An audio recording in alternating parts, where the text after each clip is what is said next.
That's for me too. All right. I used it. Thank everybody for joining us today for our Board of Education pre-work session. This cadence for this meeting allows us to prepare for upcoming regular meetings. These meetings are more casual, primarily for the purposes of information gathering. No formal votes will be taken. We will begin today with the discussion of the book, Great on Their Behalf. The board is committed to professional development that focuses on improving student achievement, which you read about, and organizational effectiveness. This book exemplifies this belief. Board member White will facilitate today's discussion of part one, why school boards fail. Take it away, Tasha. Thank you, Board Chair Herndon, and the rest of my esteemed board members, and Dr. Whitaker. Hello. I did do that. All right, so this chapter was called Knowledge-Based Failures, and it specifically goes into different reasons why school boards fail. And I mentioned this at the last board meeting, but I thought I'd mention it again, that when we were going through the changes of administration and we were going through just upheaval in our country and going through COVID, I will say that there were times on this board where we weren't always student outcome focused. We were tackling fires, we were responding to a lot of things. It was very hard for us to be proactive because we were very reactive in all the things that were happening in our school district. So I appreciate that.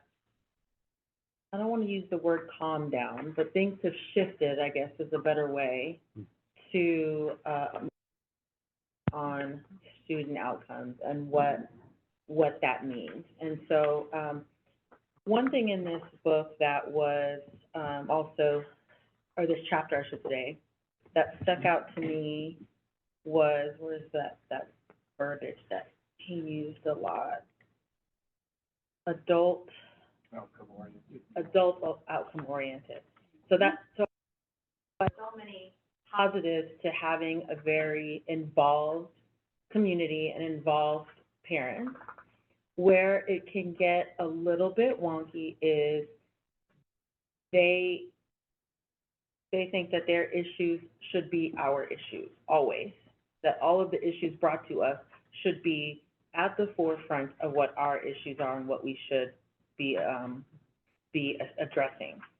And so I know there's some sensitivity there and we have to be delicate there, but I also think that with us having a strategic plan now and with us continuing to focus on student outcomes, we can always bring it back to that conversation, and we can always bring it back to, will that,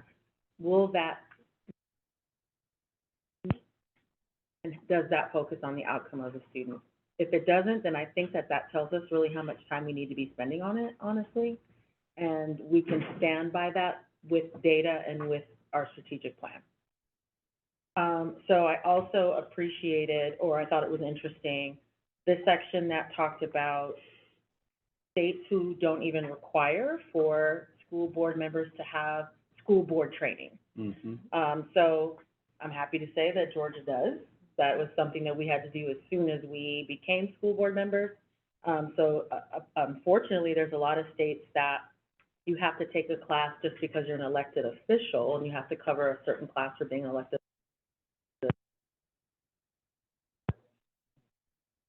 And I also found it even more interesting that the courses that we take in different conferences every year don't necessarily have to be focused on student outcomes either. Mm-hmm. And so there are a couple of states that have adopted at least 50% of your coursework and continuing education that you take have to be focused on student outcomes and metrics.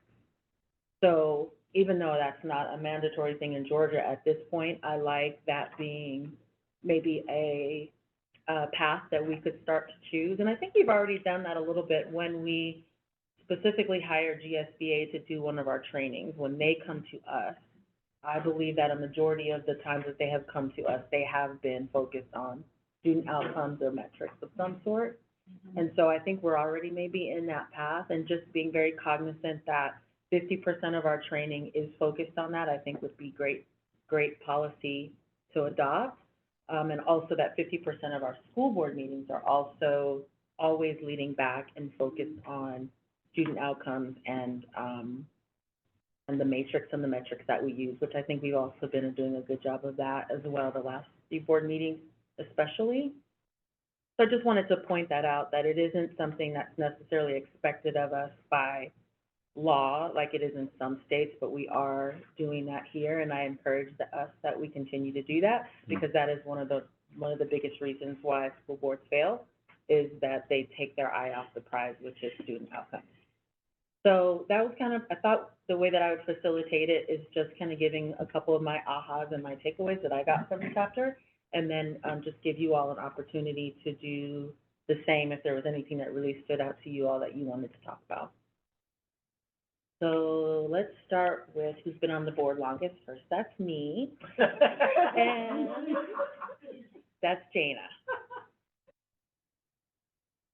That was a great summary. A couple things stood out to me. I really appreciated the discussion that gave the differences between inputs, outputs, and outcomes. Mm-hmm. That was impactful for me, and that there each of those has an adult component and a student component. But what was particularly impactful was just the difference between outputs and outcomes. And so ultimately, you know, we are looking at the outcomes at the end of the school year, but the outputs are those formative assessments and things like that that kind of help us to monitor our progress. But I can see how sometimes those terms are mistakenly used interchangeably. Thank you. Yeah, so that was impactful. I appreciated the conversation on the different types of boards. You know, and how, you know, we all come from these different backgrounds and we come with these different mindsets. And so we may have had experiences on other boards and bring those mentalities with us, and then not always a good fit for a board that is looking for student outcomes at the end. I would even say it's strong. It's not that they're not always, it's they're almost always not. Yeah, Right? yeah. Yeah, exactly. Yeah. The training piece was interesting, and I didn't have time myself. I was going to go back and pull up the GSBA training catalog that we have to look to see, you know, what could be considered training on. Just off the top of my head, I know there's always the legal training, for governance. And I guess, you know, those things to say, well, you know, this is about student outcomes, but I don't think that's what he's. What kept kind of coming up in my mind, I was like, is this an advertisement for his business as a coach? Have all of these trainings, and the research, their research shows that, you know, even student outcome focused trainings, there's often not a difference between boards who have attended trainings that did not have that focus. And the difference is that they don't have the coaching, and that coaching keeps coming up. And I was like, oh, I guess in the end, there's gonna be, you know, now if you wanna, now you get in touch with us, you know. Findthecoach.com. He keeps bringing that up, and I was like, well, what does that mean for us? I thought about it though, you know, could it be considered that we are using a coach, I'm not great with names, but we had the facilitators to our first board. Yeah, so I was thinking that could be a coaching type role that we have sought from someone outside of the system. And for the other lady that we took the course from in Savannah, who was also there with the doctor. Right. Mm-hmm. She's a past board member, and now she's at GSBA. Ms. Hinton. Hinton, yes. Yeah. Donna Hinton. So I was thinking, you know, maybe we are kind of doing that. We are. We are, yeah. Yeah. mention that there's a slight subtlety, but yes, we are. Okay. And then the basketball analogy, that kind of threw me for a little. It would be different if he was had been using basketball analogies throughout. I mean, it worked, but he just kind of went too hard on the whole basketball thing. My husband's a basketball player. He can only give basketball analogies. So yes, if anything, the logs, just anything. So, but overall, I enjoyed the class. Thank you, Gina. Board Chair Herndon, Oh, you're the next longest on the board. She beat me by a month. Yes, I love that. she beat you by a month. I like this one. Often school boards will focus only on what's popular in the community or the latest thing they've read in social media. When selecting a set of goals, school boards should focus on the authentically gathered voice of the community and the results of a root cause analysis, needs assessment, research-informed tool to identify and prioritize potential goals. Yeah. And we do that, bad thing, up at the top, far too often as a school district. I will sidebar say, I don't think we're so subtly going along with this book as I read each chapter. I'm like, oh yeah, that's what Dr. Whitaker was, I don't find it subtle at all. Right. But even this, I mean, I think that this is great, and some of the stuff that I've heard is we're elected, but we're not running for election. And I made I am always unnerved that, like the governor gives teachers bonuses every election year, and that's not been lost on me in my 43 years as a Georgia citizen, and it's not lost on me that school boards should stay focused on identifying the root cause of these problems, what we're going to do about it, and not get caught up in the mire of adult inputs, which we do. Thank you, sir. Mm-hmm. Guys want to rock, paper, scissors for that? Who's the baby? Who's the baby? I don't know. Well, Carmen is the vice chair, so we'll go ahead. So are we going into chapter 2 as well? That's still part of part 1. Okay. Read from chapter 2, so if not, I'm in trouble. To piggyback off of James's point, on page 54, he mentioned that, first of all, Gina and I have the exact same highlighting pattern. Highlight, notes in the margin, highlight, notes in the margin. But he kind of mentions in all of those bullet points there where he talks about why boards are designed to fail, that it kind of starts with the foundation of not having clear goals and measurable outcomes for the superintendent and for the superintendent's cabinet. So we can say very vague things like we want better policy legislation, or we want to close the achievement gap. If we don't narrow or drill that down into something that you can sink your teeth into and that we can measure over time, then we're going to easily lose track of that. And they will easily get sidetracked by whatever is on social media or whatever parent complaints are or whatever emails we get, which 9 times out of 10 is adult focused and not student outcomes focused. But I appreciated about what started chapter 2 is understanding exactly what your skill is or what your knowledge is, and that can help kind of frame out or kind of put some foundation or some meat on the bones of those goals, because we want you to be successful, but we can't just hand you a goal that doesn't make any sense. So your goals need to be smart, they need to be measurable, we need to put a timeline on them. That also gives things that we can send back to the community. So we want that achievement gap closed, but what does that mean? So we want MAP scores in grades 2 through 5. We want to see an increase of X%, and we want to see it by this point in time. That gives you something to take back to your learning coaches, and then you can decide how you want to do it, but we're clear about what we're looking for. And then if we don't meet that matrix, we can go back and figure out exactly how we want to fix it. But I think from what he's saying here, school boards often we're well-intentioned, but we don't sit down and figure out exactly what we want those goals to look like. Same thing with things like financial stability. Well, we're like, we want more, we want to give teachers raises, we want to give them bonuses. Those sound like good buzzwords. But really what we want to do is drill down into, we want more fiscal responsibility in operations. We want to have money in this fund so we can buy this thing that's more measurable. So I think he said that just really comes from understanding exactly where your grows are and where your glows are, where you can focus, and where things that may have to be reprioritized over time. You can't do everything at once. So some things may have to be reprioritized, and then have a very defined goal that we can measure over time.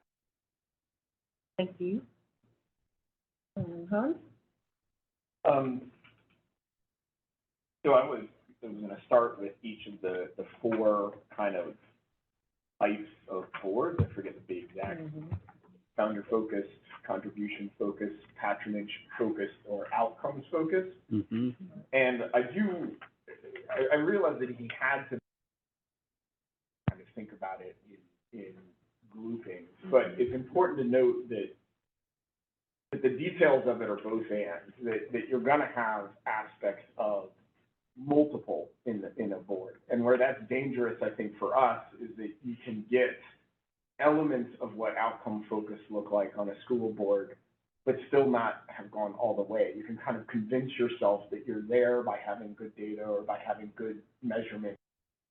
He's talking a little bit more specifically about how disciplined we have to be about outcome focus. By having some metrics around outcome does not make us outcome focused. By having some aspects of an outcome focused organization does not make us outcome focused. And there's a level of discipline required to get all the way there. I thought the examples of goals going from kind of pre-outcome focus to actual outcome focus was really helpful. I know that even when we had talked about the tendency for us, not just us, but I think anybody, to default to measuring process, right? So we're going to spend this amount of time in training, this many people are going to accomplish this amount of training, we're going to, a percentage of teachers will have gone through this particular program. And those are all the inputs to Jana's conversation at the beginning. They're not actually what we care about, which is what is the result that has in the classroom. How do the students do based on it? So I thought making that linkage, coming from organizations that are kind of founder focused, obviously my company is as founder focused as it can be. Even in that case, we have a lot of times that we talk about outcome focus, and my reports to my board are outcome focused, but that does not make me an outcome focused organization. The same way if we have a couple of metrics that are outcome focused, we shouldn't sort of rest on our laurels and assume that we're there. There's a lot of work to do to get all the way to the point that I think he's trying to make about it.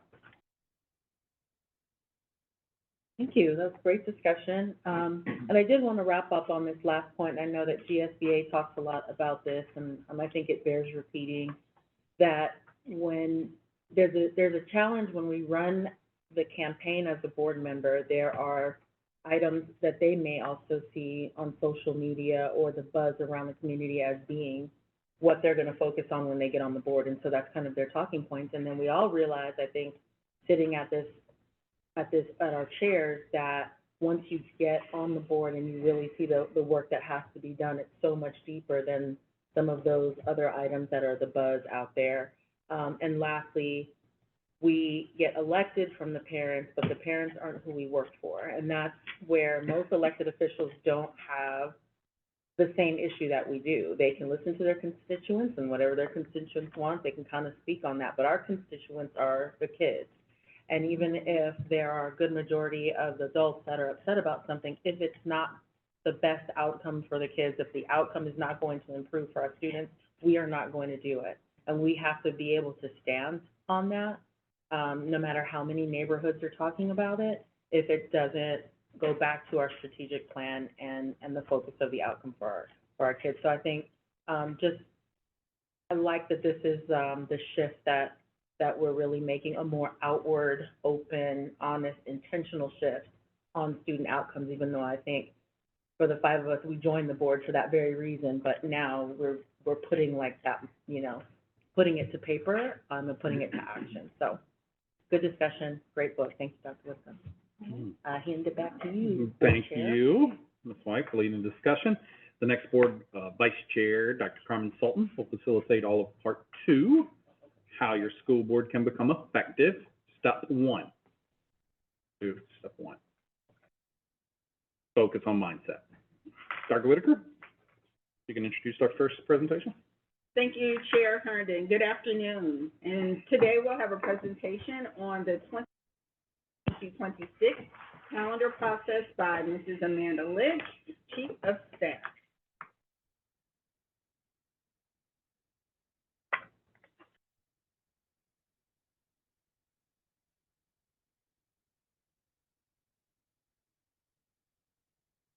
Good afternoon, Board Chair Herndon, Vice Chair Sultan, esteemed members of the board, and Superintendent Dr. Gina Whitaker.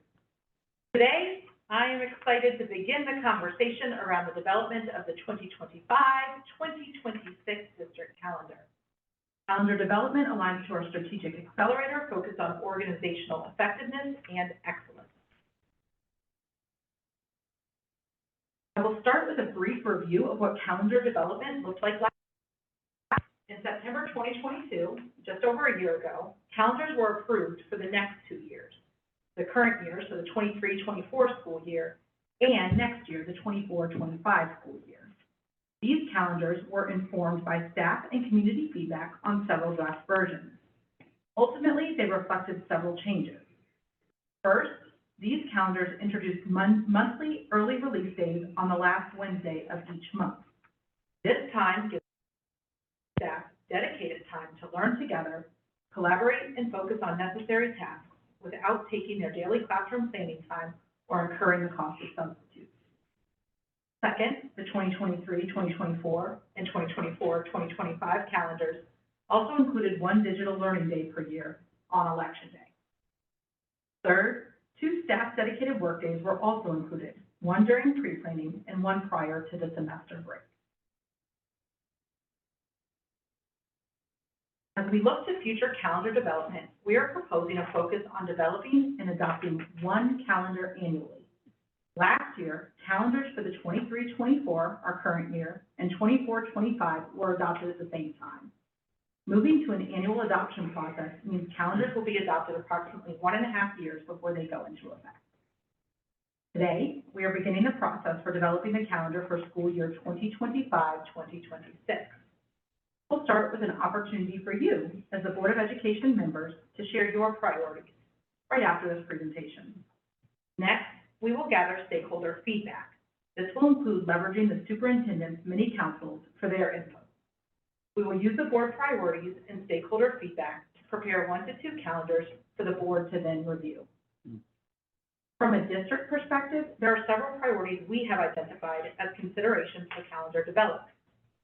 These include making sure we meet the minimum number of school days as required, or suggested by the state of Georgia, 180 recommended by the state.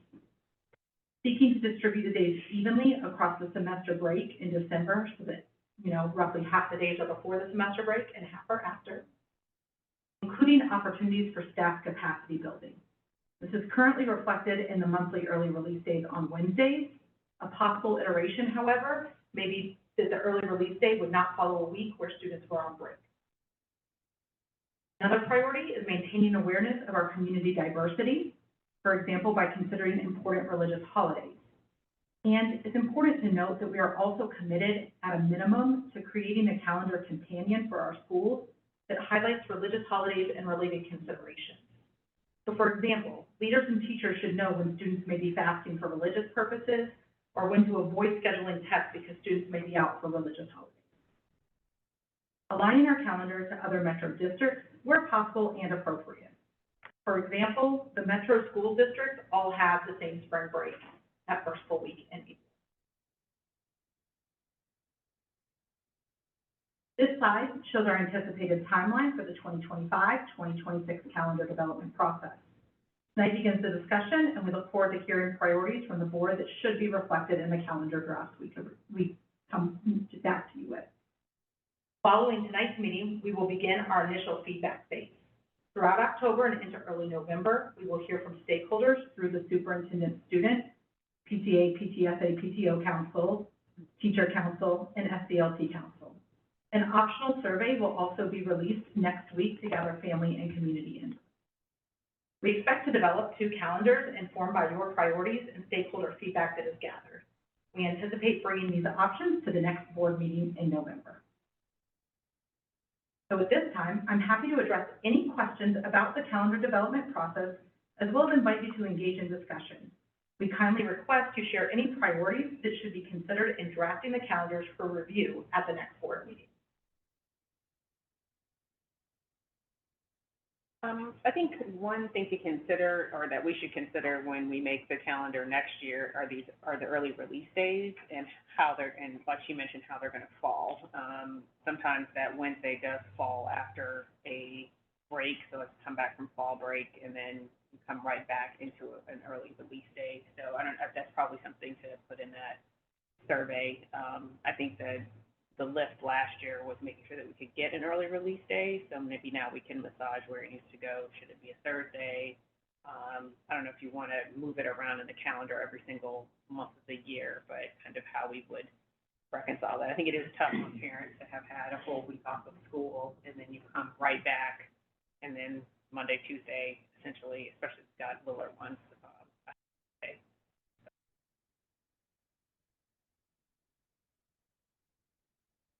I mean, no school in July, ever, feels wrong to me. And as a board, I don't want to be putting out a calendar that does that.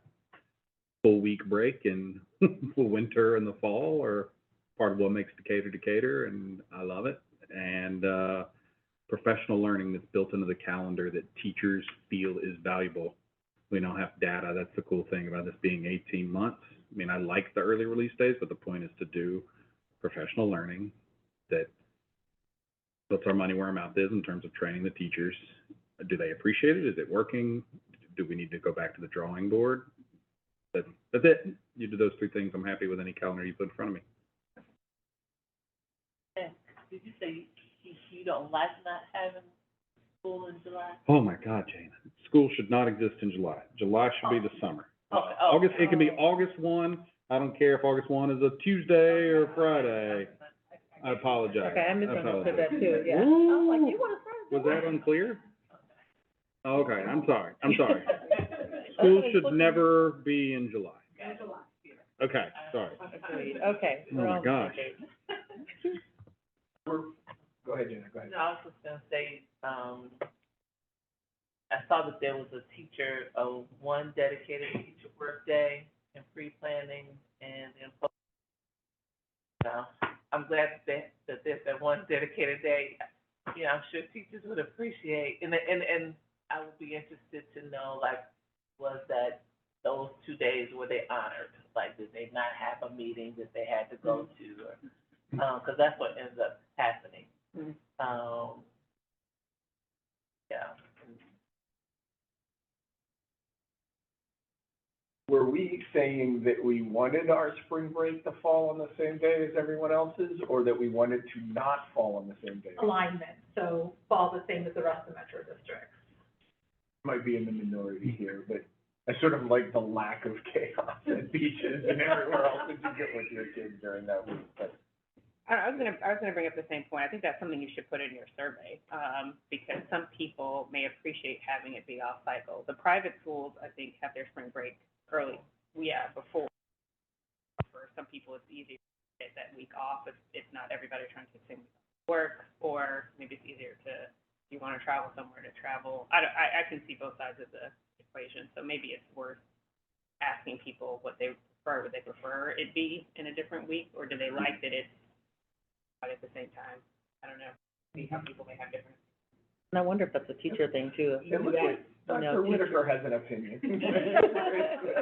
You didn't ask, but if we're gonna ask, We're not, move on. we're not, okay. Well, I will say that, you would need, when you're thinking about building the calendar, you are going to also think about staff and whether or not all of your staff, 900 plus, live in Decatur. And then also if their children attend Say that again.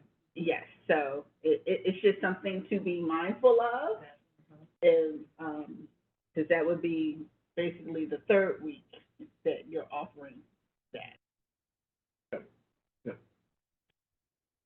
Third, what do you mean? Because your fall breaks do not Oh, necessarily align. Align either, Mhm. right, I see. But fall So one is- of the weeks could potentially fall. Yeah, so you have fall, winter, and spring. And so when you're thinking about staff and alignment, and that parameter around what would, and I hate to say this out loud, but the gentleman's agreement that all metro systems would have that spring break so that all staff would be able to, and that's, of course, public K-12 would be able to share that. That's where that. That's pretty compelling. Yeah. No, that Good point. kind of makes it case. All right, thank you. Ooh.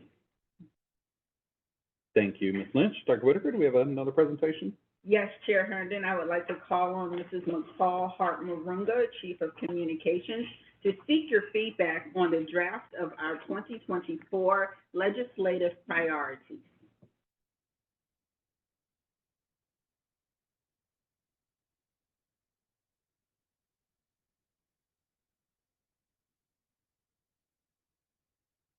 Good afternoon again, Board Chair Herndon, Vice Chair Paulson, members of the board, and Superintendent Dr. Gima Whitaker.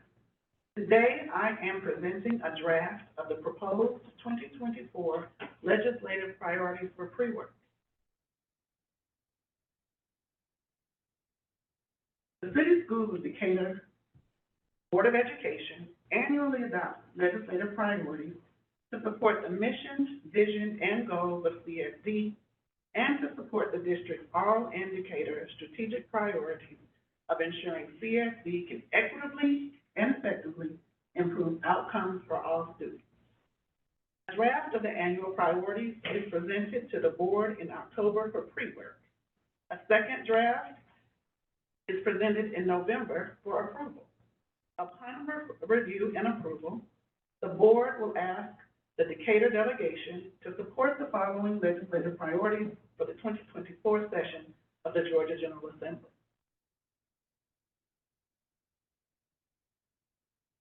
The proposed legislative priorities can be grouped under four primary categories: safety and security, mental health, funding for public education, and local board authority and governance.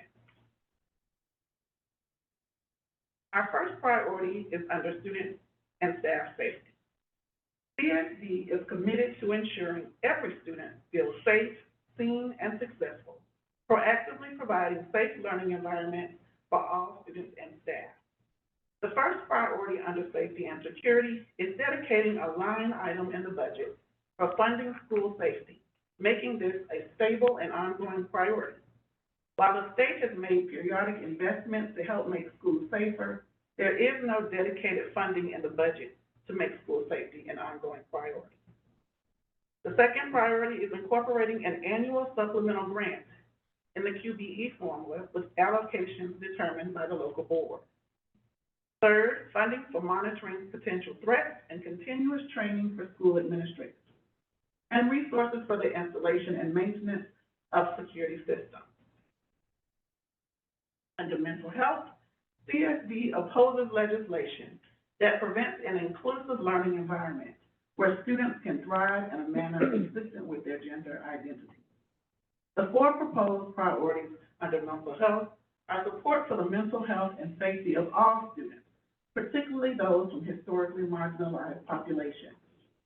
Increased funding, training for mental health professionals, and expanding student and staff access to services. School districts are carrying the financial burden of supporting the mental health of increased funding for school counselors for special education and gifted students as statutorily mandated by the passing of HB 283 in 2013. Decrease the student to school counselor ratio to assist in the counseling and guidance of students. Priority 3 is a funding for public education. CSD opposes the expansion of tax credits and private school vouchers that will divert public funds to private education. CSD supports funding public education by continuing to fully fund the QBE formula, modernizing the QBE formula to account for inflation, support staff, technology, and other needs to adequately fund the true cost of public education.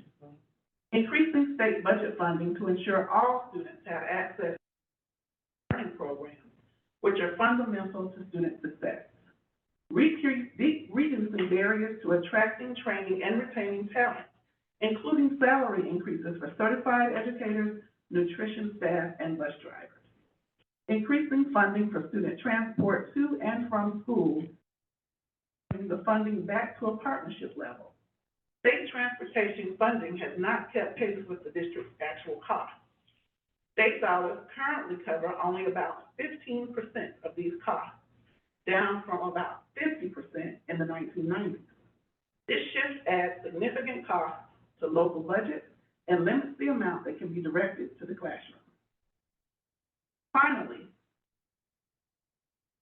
our fourth priority is local authority and governance. CSD opposes any legislation that will override the constitutional authority of the locally elected City Schools of Decatur Board of Education. CSD support for local board and governance is evidenced by three priorities: maintaining local control over school governance and operations, including decisions about classroom instruction, media center content, and educational resources; maintaining educational and curriculum decisions, instructional resources, and local revenue sources; maintaining local control and flexibility in implementing legislative priorities. Additionally, the City Schools of Decatur fully support the legislative priorities and positions outlined by the Georgia School Board Association, as well as the Georgia Association of Education Leaders, GALE, GSBA, GSSA, GAE, and PAGE. In closing, I want to make the board aware that City Schools of Decatur recently joined the Georgia Education Coalition, or GEC. GEC provides a unified voice to state legislators and policymakers on behalf of Georgia's most successful and innovative public school systems.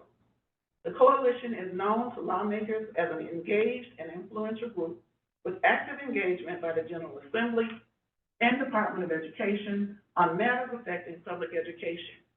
GEC is managed by seasoned lawyers and government relations professionals at Nelson, Mullins, Riley, and Scarborough, respectively.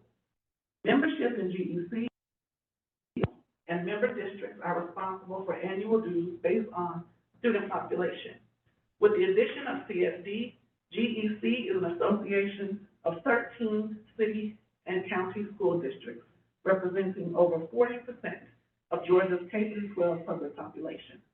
Other member districts include the Atlanta Public Schools, Bibb County, Cartersville, Cherokee County, Cobb County, DeKalb County, Fulton County, Gainesville, Gwinnett County, Henry County, Newton County, Cartersville, Gainesville, Bibb, I may be repeating, I'm sorry, Cherokee, Newton, and Paulding counties.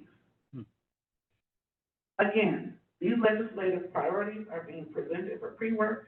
Are there any questions? But before we go to questions, I love the list. I think it's very well curated. I love having it as a document we can point to for our priorities. There are many of them that I could talk about for 30 minutes because they get me excited. I did rap the desk about modernizing the QBE formula, something that every time I see anyone who works the state level, I tell them that's the one thing I would do. So thank you for putting that together. Other questions? So January feels a tiny bit late to present this to the delegation. Are we able to pre-circulate or begin putting it in front of them? And Yes. so this is they're not surprised by it. I mean, because I know that's been a complaint that I think the delegation has justifiably levied our direction. So, yeah. Yes. We will be putting it before them in November. Great. When Okay. the And so, students do adopt. okay, fantastic. if I could ask a couple questions about each of them on the security and safety priorities.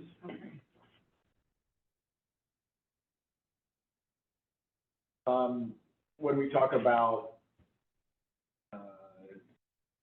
funding for installation and maintenance of security systems, that's not just physical security, right? I mean, per the conversation we had today with our CIO, that should include, no, it doesn't, it's just, For equipment. just physical security. Yeah.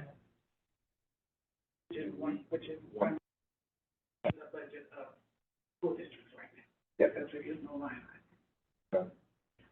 But we also have to be conscientious about the discussion we had in executive session, right? Yeah, that's my point. Yeah, what I'm saying is, As a board, there was a discussion in executive session, but we will have a presentation this afternoon that we would be able to say that based upon what we hear this afternoon, or really this evening, a little later, it may influence potentially some of the things you would want to offer regarding safety and security. That gets to my question. Okay, great. Then on the mental health,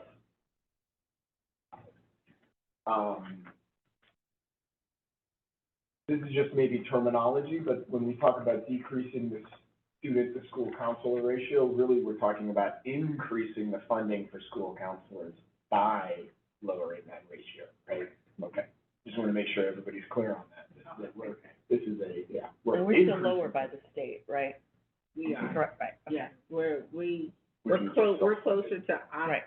ASCA than, to make sure I said my right acronym, ASCA than most districts are. So then, I mean, I don't want to over-ask, but do we want to reference that? And there is a professional organization that recommends a particular ratio that we would encourage our delegation to push To get to there. adopt? Yeah. Yeah. Okay.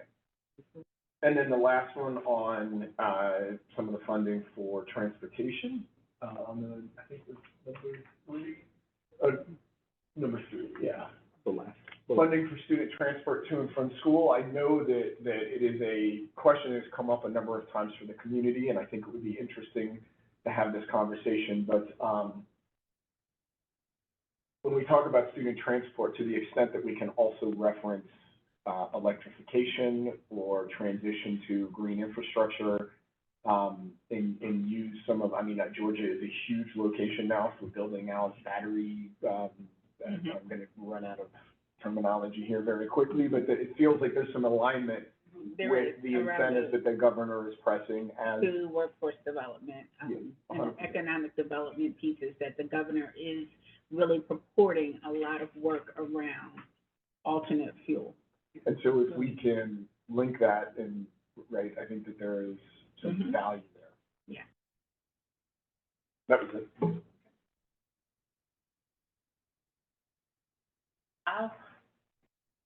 the little, boxes, blue boxes on the left, so on legislative priority 2, mental health specifically, CSE opposes any legislation that prevents schools from creating inclusive learning environments where students can thrive in a manner consistent with their gender identities. And I'm wondering if we should just stop at, and I don't know how important these blue boxes are, but the fact that it's on here, wants to be, you know, the intention is to communicate something. And I wonder if we should just stop at CSE opposes any legislation that prevents schools from creating inclusive learning environments. Okay. Because it feels like, whereas we have had,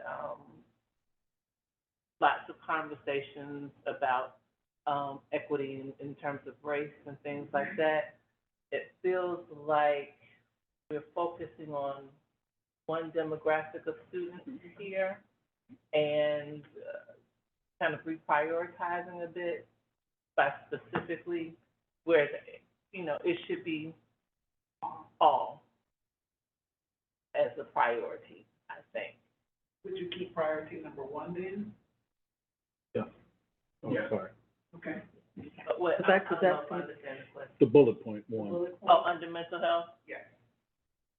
That covers all, right? That covers, Well, I do want to give support to what Jana is saying. I do think that blue box specifically identifies a particular demographic, and while we do support that demographic, there are a number of other ones that are being unnamed in that I think we also want to ensure that we aren't excluding. Right. And we can't name because of some of, you know, the laws that Georgia has recently passed. So if we take out that, then at least we know that we are, in fact, talking about all students that are part of historically marginalized communities.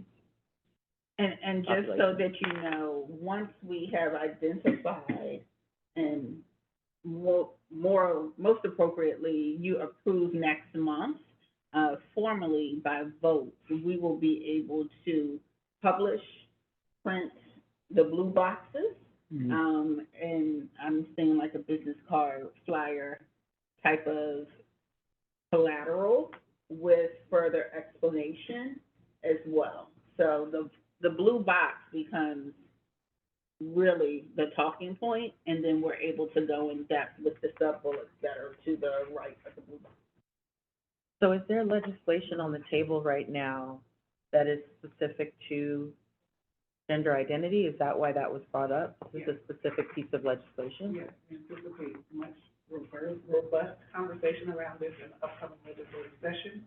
There was some during the last session, and because of the School of Decatur's support, we anticipate remaining in some of those conversations. Just wanted there to be some language to support your position. So how are then we handling, so we had to redo our policy and take out verbiage around equity and race and racism and things of that nature, just so that we can continue to ensure that we're receiving our funding and, you know, all of that. And so how does this particular legislation fall in that same vein? Will we have to start using different language? No. The statement is very clear, and probably I think changing this to where Member Johnson Davis's point to just include inclusive learning environment will keep us where we need to be in that legislation. Okay. But I'm also hearing that unique to this next session, there is going to be conversations about gender identity. There will be. And so do we want another slide, legislative priority slide, where we say we support the student's ability to choose gender? Like, I mean, just be very clear about it. And because it is separate from the issues on race, very much so as if we could rewind back to when they were having the conversations about, you know, critical race theory and all that, we should have had a specific priority around ensuring that we would be able to continue to teach the truth of what has happened, and we would be able to be honest with ourselves. Do we want to be very clear as well by having it as its own slide that gender identity is critical that we maintain? It is bigger than just mental health. There is a student right here that we want to ensure that we preserve. We want a separate slide or just to add a big priority? And the bullet point? Or a bullet point. Bullet point. Yeah, big bullet point to this slide, and this priority. So I agree 100% with Jana that the main talking point in the blue bucket needs to be inclusive of all students, not just gender identity. If we add a bullet point, I feel like it gets buried a bit in mental health because there's a lot of other things that are kind of critical here. Jana, what do you think? It just feels like the blue box moved to a different place. Like it's still, but I understand the conversation now in terms of there are these upcoming conversations, so we want to make clear where we are. And my I share with Dr. Whitaker during our one-on-one, and so I understand that. My conflict is not that we shouldn't do that, but in terms of these other things, guess, you know, it feels like we don't say anything else about it. Can we have another legislative priority slide, an actual slide that is couched in terms of resisting these initiatives that are depriving students of their full selves and include on that slide continued resistance to HB, whatever the bill was that passed. I mean, couch it in that term. Like, we oppose that this was passed. Anything that weakens this, we are for. And additionally, don't do this with gender identity. Like, don't take that away as well. Do you see what I'm saying? Like, to try to get to all of it? That, Absolutely, these are your priorities. I mean, We will do. Yes. I'm 100% in support of Do we have 50 years to restrictions do on the this. words and the language we can or have to use in there? We want to stay within the letter of the law. And so this is where we consult with our fellow districts. This is pretty unique to the city of Decatur, right? Right. But we will work with GEC and our partners to make sure that the language is what it needs to be. I read this, and the reason Jana's comment speaks to me in the follow-up conversation about adding something doesn't, is I read this as an umbrella of like, these are our priorities. These are what we think in terms of the pedagogy of how you should approach legislation. We are not commenting on HB 417, 18, 19, 447. If there is an actual QBE formula proposed by Representative Crawford, I would love for us to release a statement in favor of that and say, we have very strong opinions here. Same thing with the gender identity bill, same thing with the CRT bill or whatever. But you would have to be pretty banal to read, ensure the mental health and safety of all students, including those from historically marginalized populations, and not gather what our opinion on certain bills is broadly. But it's more than the mental health and safety. I mean, we're now restricted on what we can teach, and I think we want to be clear that we want to continue to resist that. Even though we have to follow the law, anything that undermines, weakens, changes, or adapts that law, we would want to look at and be supportive of. And that is worth saying. It is more than just mental health That's in true. this case. you know, I mean, all of that does tie into mental health too, so, Yeah. you know, seeing myself represented in books and being able to talk about it, learning, you know, how my ancestors or, you know, the folks I'm descended from are portrayed as, you know, corporate workers on a farm versus enslaved people.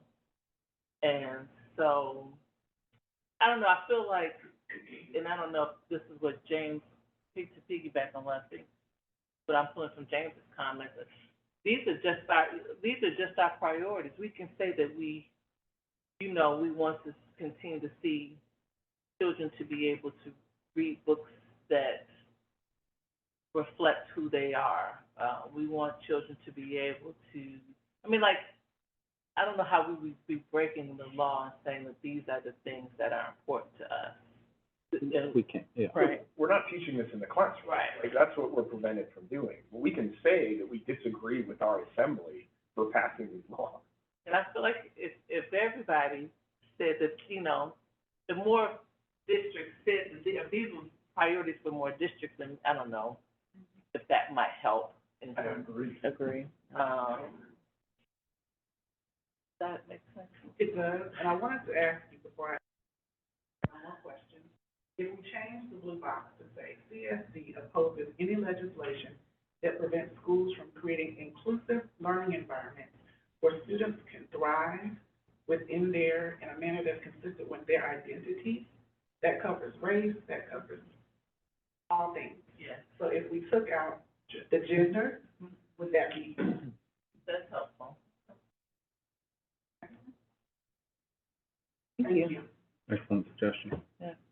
Look on your feet there. I like it. Good thinking. Are you trained in communications? Just a little. You're good. Thank you, Ms. Marunga. We look forward to the updated priorities at that November meeting. Dr. Whitaker, thank you for connecting with the members of Decatur and the DeKalb delegation during your first 90 days. I'm sure that those are ongoing conversations in the context of our legislative session. I see we have policies that are new business up for discussion. Yes, Chair Herndon, I would like to call on Mrs. Amanda Lynch, Chief of Staff, to seek your feedback on 3 policies this afternoon. Good afternoon again, board members and Dr. Gina Whitaker. Today, we have 3 policies on our policies that are presented during pre-work are new business on which we are seeking input. These policies are being presented as initial drafts. They're being shared to gather your input and feedback that can be reflected in drafting or revising future versions. Policies for which we are seeking your input today are KM, visitors to schools, IKB, controversial issues, and IHA, grading systems. I will present each one individually by highlighting its content and then ask for any input you have. First, KN, visitors to schools. This is the first policy up for input. This policy will support our strategic accelerator of organizational effectiveness and excellence. A few highlights.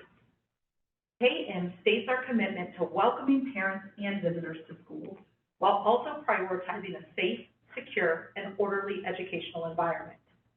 It defines limitations on who may visit or conduct classroom observations, as well as detailing expectations for visitors participating in school-sponsored events. Provisions for visitors are described, such as including requirements for signing in at the school office and obtaining an identification badge to be worn throughout the visit. Specific guidelines for conducting observations for outside providers providing educational or therapy services to a current student are also included in the policy. Finally, the policy addresses unauthorized visitors and disruption. At this time, we would love any board input or feedback that should be considered for revisions to the policy.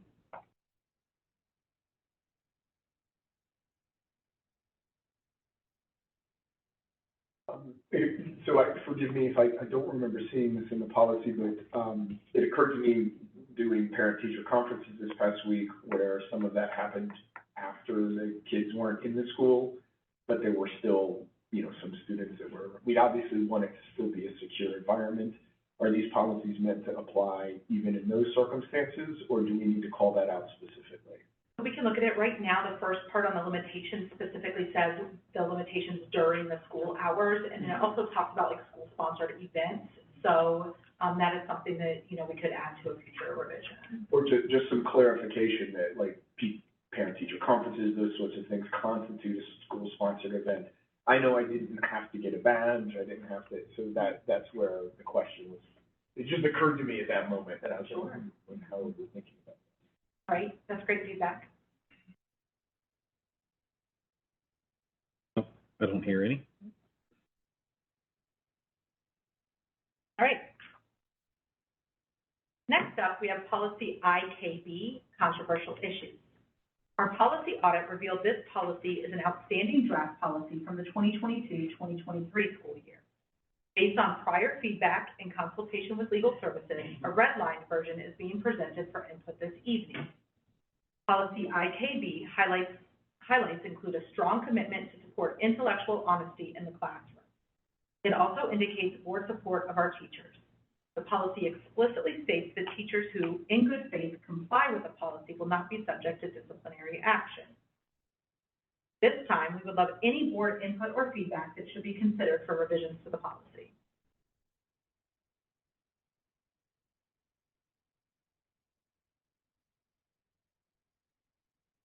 This is a good. Well, I was, in my one-on-one with Dr. Whitaker, I asked her about that. I wanted to get the board's feedback. The last sentence, which is actually, the last sentence right above definitions, this is repeated twice. It's also said in the third paragraph. I didn't think it needed to be said in the third paragraph. I thought right there at the last place was good. But I was also wondering, this line, no educator who in good faith complies with this policy will be subject to disciplinary action. That's a pretty powerful statement. I thought should it be on all of our policies or on the equity policy? This is the first time that I've seen that, and I'm wondering, should it be? Where else we could add it? Yeah, other policies, equity or. I feel like I remember the discussion with this one specifically being that we wanted to make sure that teachers felt like they had freedom to teach truth in the classroom, so that although there are some restrictions by the state, they felt like they wanted to teach, you know, history as it was, you know, as it was truth in good faith, then they would not be subject to disciplinary action. So I guess to back that question up, I thought that was the reason that we put that particular line in this particular policy, but where else would we be putting equity policy? And my response specifically to, Board Member Johnson Davis was that this policy is truly in response to the law, which is the complaint resolution policy for harmful to minors.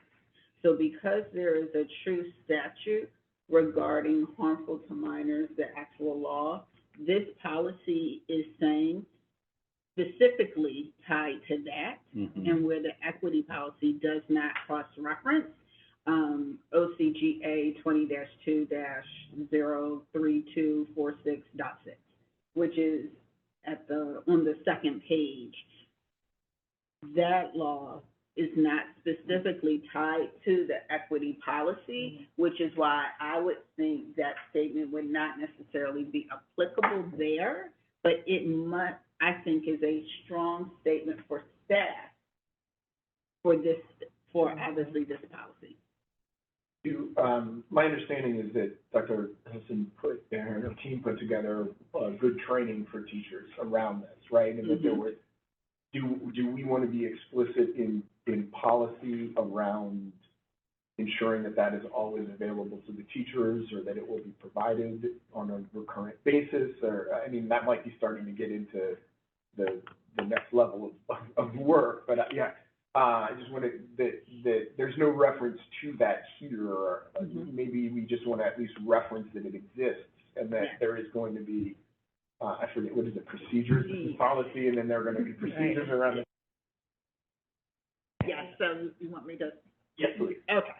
So whenever there is an adoption of a policy or a regulation, it will be included that there would be training. So, for example, there will be a regulation put for this afternoon. It will include a timeline for training, starting with leaders the day after the board meeting, and then the subsequent audiences. That will be really the cadence, so that all staff will know what it is that is happening at this table from a governance structure, and that process will be replicated for everything that is passed right here, as well as regulations that are brought for information. So once this comes out of what would be our pre-work state, it goes into first read, then it goes to second read, vote adoption. When we vote adoption, then there would be the true implementation with training. And then that training becomes annualized as we bring on new teachers, or is it to make sure that everybody sees it? And is it reinforced every X number of years with teachers, or? And then there would be, obviously, coming up would be a place for policy information to be held. So in the beginning of the year, we are required as employees, one policy, we must, mandated reporter training. That's an example of what you must do at the beginning of the year, and we monitor if those things are done. So this would be one of those things that would be a sign-off to say that you are keenly aware of the policies, and it's embedded in our employee handbook, and that you've read it and you've signed off on it, and we can build it into that process.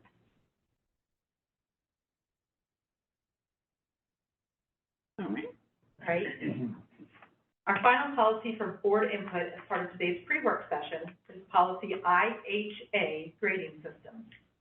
We recognize that policy IHA is extremely important to our community, and so I will not only share some highlights of the policy, but I will also share a timeline for gathering additional stakeholder feedback before I solicit your feedback. Let's start start with the highlights of this initial draft policy on grading systems. This draft presents the continued use of the 1 through 4 scale at grades K through 5. The language of the 1 through 4 scale is aligned to the Georgia Milestones Assessment Systems language. This draft policy does present a change to the current grading practices at grades 6 through 12. It reflects the implementation of a 0 to 100 scale. GPA calculation is on a 4.0 scale using whole number increments. An additional quality point would still be awarded to students enrolled in AP, IB, or dual enrollment advanced coursework. The draft policy on grading systems also acknowledges a commitment to multiple assessment opportunities and retakes. This reflects our value of continuous improvement and opportunities for student growth. Finally, the draft policy states that IB schools will continue to evaluate students in alignment with their grading standards. Middle years program, or MYP schools, will issue reports on the MYP criterion twice a year. Students enrolled in the IB diploma program, or DP, demonstrate learning through formal IB required assessments. Students in the IB diploma program will also receive IB marks, range from scores of 1, which is low, to 7, which is high.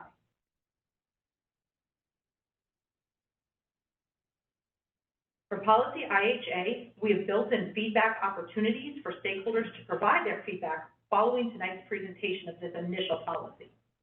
Tomorrow, stakeholder surveys will be made available for both students and adults through our website.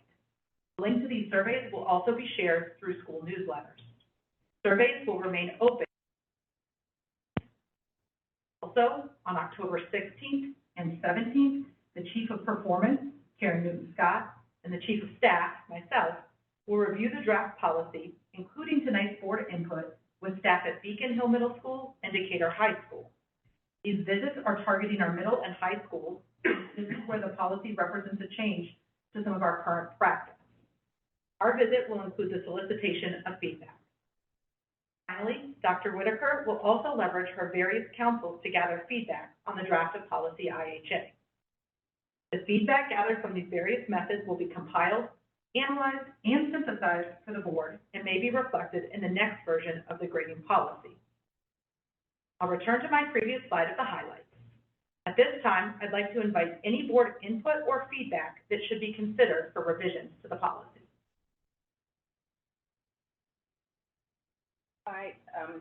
My first question, this is maybe more of a McCall question.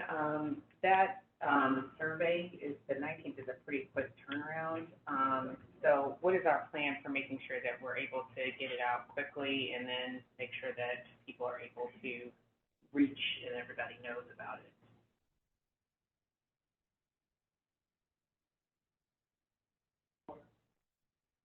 Yeah, it's been put together. We're ready to post it on the website tomorrow, so there will be on the banner kind of rotating, like, fill this feedback survey out, you know, if you're interested in providing feedback on the grading policy.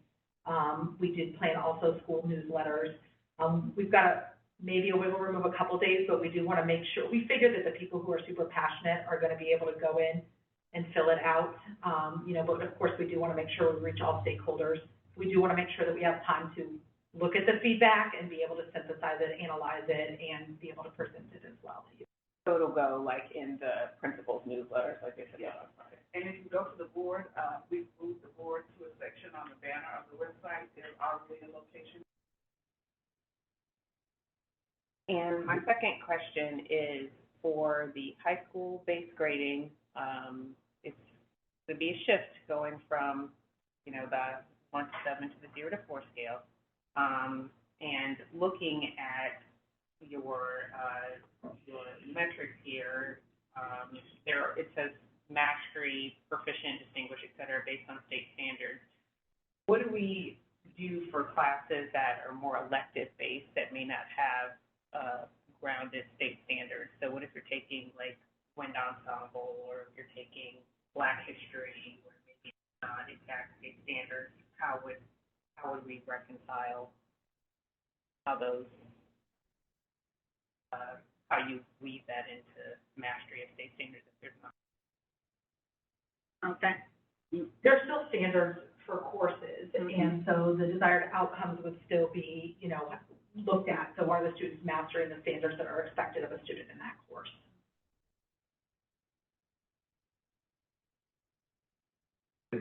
A quick question and a comment. It feels like, the survey would be a great thing to get plugged into, like the CSD parents page on Facebook. It feels like precisely the sort of thing that should be put into the social media atmosphere to get as much, response as possible. So just to confirm that that is a part of the, plan.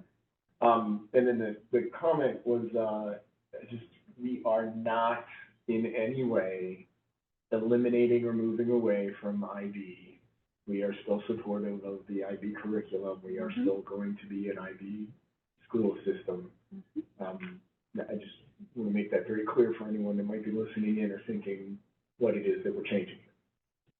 Yes, one of the things I wanted to just make note that we did look at the top performing United States IB high schools and their grading policies.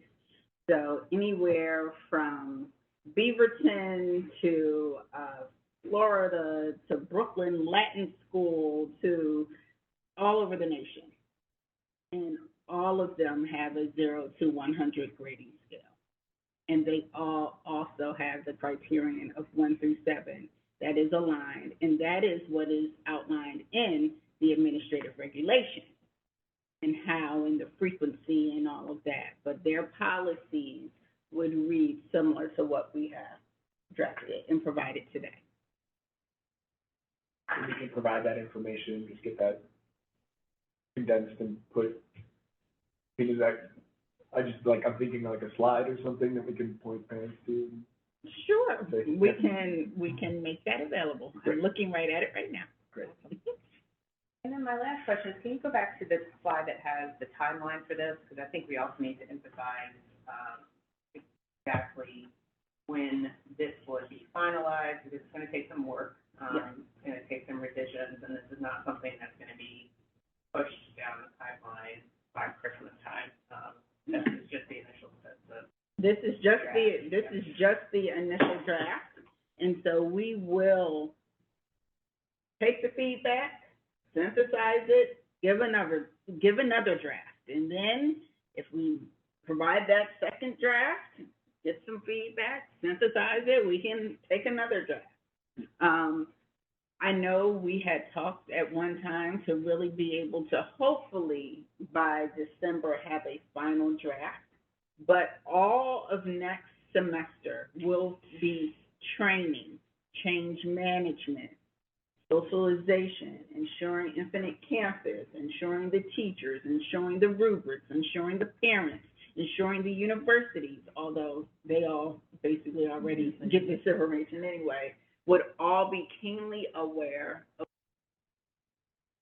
So that implementation of this policy would be in next school year, 2024, 2025.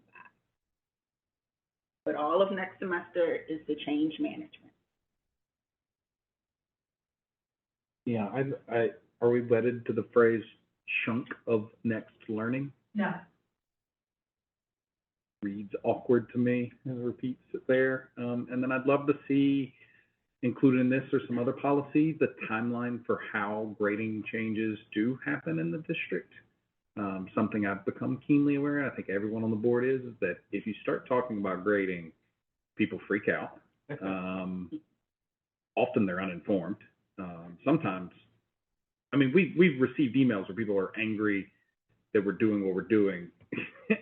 And I think having a clearly articulated, this is the timeline on how grading changes would happen, would do a lot to help sort of the state of mind of our students.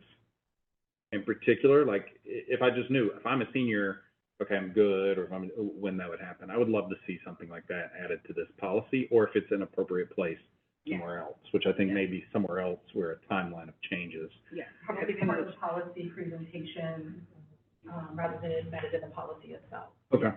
Okay. It wouldn't be in the policy because the policy will remain after, Sure. but it's part of the change management process. Also the communication, the training, all of those key components.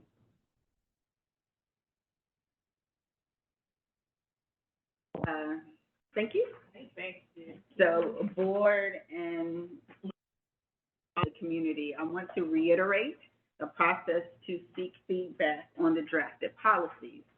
So monthly, I convene various advisory councils. So I have students, 2nd through 5th grade. I have students, middle and high, PTO, PTA, PTSO, officers, teachers, and support staff.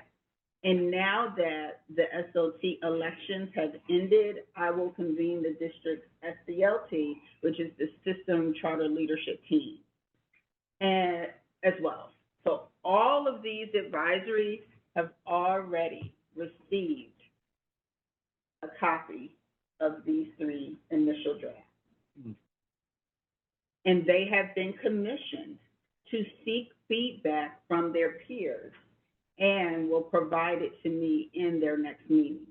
Depending upon the policy, you've all already heard from Ms. Lynch, we will engage directly with teachers at either their grade level meetings, faculty meetings, whatever is most appropriate for that grade band. And I'm also reminded from a quote from our good old book that we're reading, Great on Their Behalf, and it is actually the end of the mindset chapter. One of the more debilitating mindsets that leaders can trap themselves into is the idea that the way it's always been done is the only way and the best way that it can be done. Right? All right. So, thank you. Thank you, Dr. Whitaker, and your staff for the presentations. We will adjourn the pre-work session and move into our work session. Yeah. So we are adjourned from the pre-work. Do we need a break?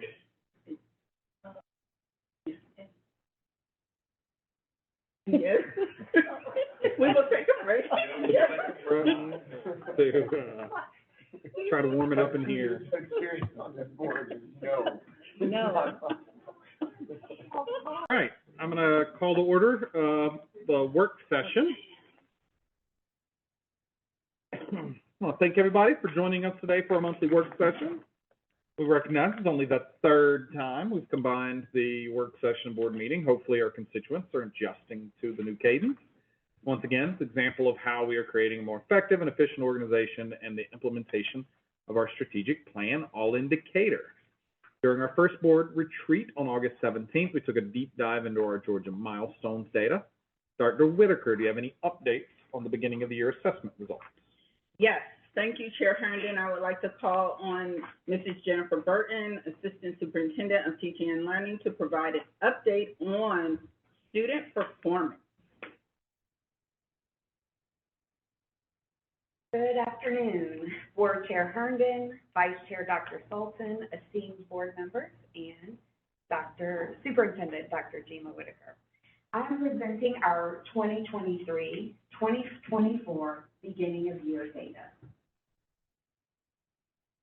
NWE MAP Growth is a nationally normed standardized achievement test which measures what students know and informs what they're ready to learn next by using a computer-adaptive test that adjusts to the ability and knowledge of the student. All kindergarten through 8th grade students took the math assessment during the first 4 weeks of school.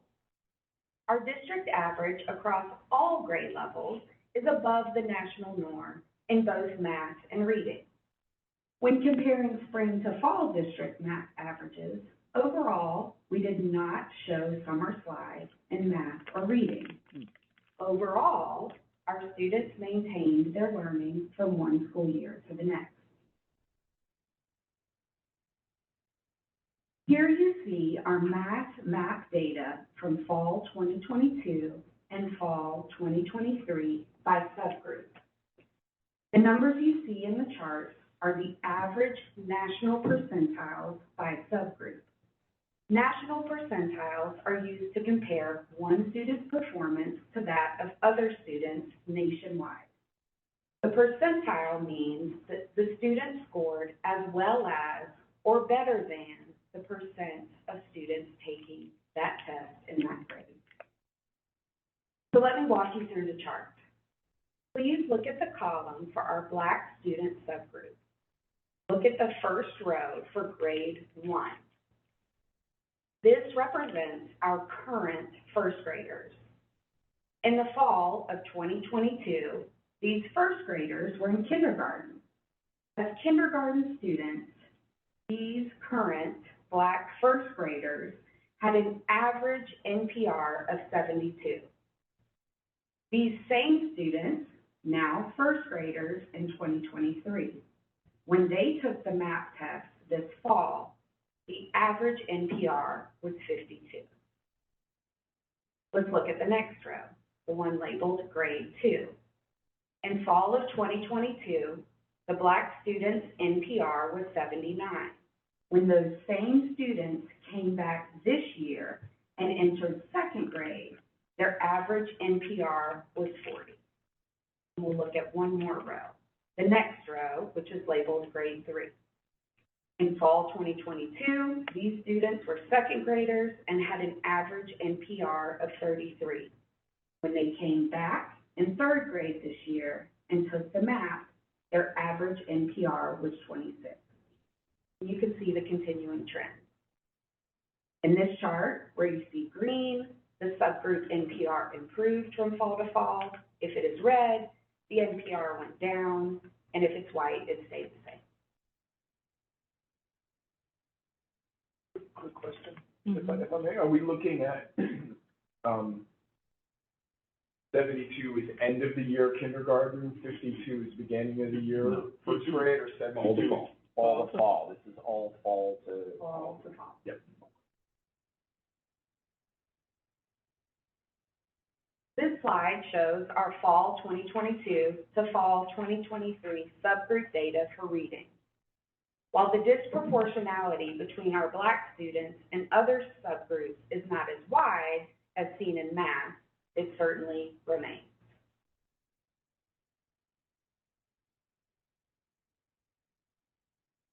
This year, 95% of our high school students took the STAR test.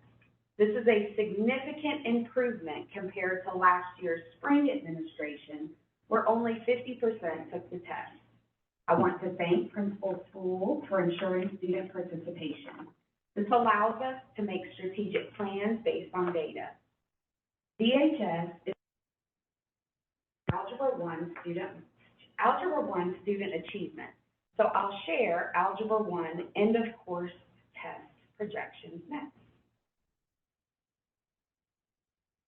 STAR projects that 60% of our current ninth graders will pass the Algebra 1 EOC.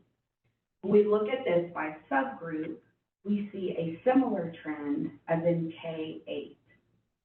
The green rows are projected to pass. The yellow and red rows are not projected to pass, but the yellow certainly is closer to passing.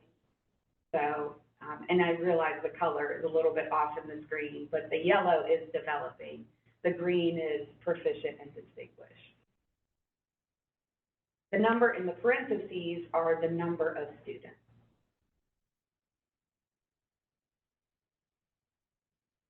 Based on this data, the Teaching and Learning Department is focusing on 3 things: fidelity of phonics instruction for our youngest students, ensuring standards-based instruction, especially in math, and MTSS. We must ensure that our youngest students in K through 3 have systematic, explicit instruction in phonics every day. Our reading coaches are training our teachers in our phonics program foundations by covering 1 skill per month and doing coaching observations on that specific instructional skill.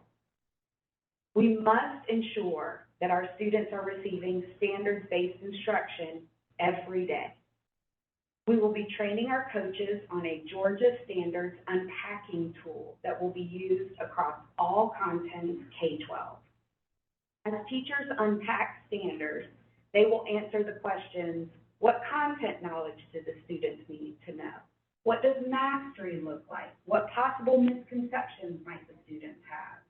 And what will we do to ensure that the contributions of marginalized populations are present when teaching this standard. We've already begun talking about scheduling for next year and are completing an audit of our master schedules. We must ensure that we are maximizing the instructional. Every single minute counts. In addition to monthly math cultural lead training, our STEM department is providing training with our Algebra 1 teachers in the middle and high school monthly. As an additional Algebra 1 support, my team is currently writing an RFP for Algebra 1 tutoring using the outcomes-based contracting framework, where we pay according to student outcomes and not just the service. After conducting an internal audit of MTSS, we realized teachers need clarity on what interventions are and who they are for.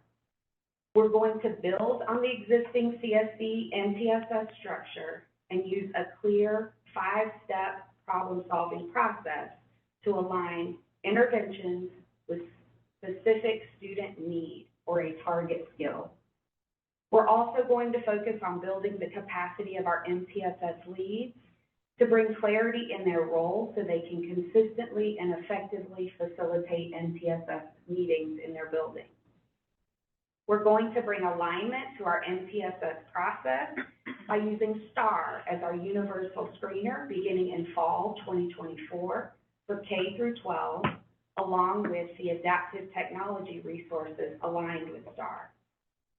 We've partnered with our Chief of School Performance, Mrs. Newton-Scott, to ensure successful implementation of this plan. Principals are responsible for clearly defining their goals to improve student achievement at the school and at the subgroup level. Our Chief of Performance uses a structured approach, including school canvas walkthroughs, visits to professional learning community meetings, one-on-one meetings with principals, and monthly data analysis, introducing an additional layer of support and accountability. This approach ensures that we will collectively work towards achieving improvements in the performance of our identified subgroups and keeping a laser focus on our progress. The data is our data, and our data is alarming. We must shift our practices so all students are successful. We must allocate time and resources so students are successful, and we will.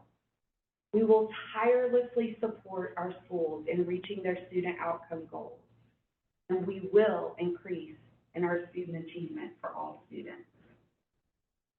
What questions do you have?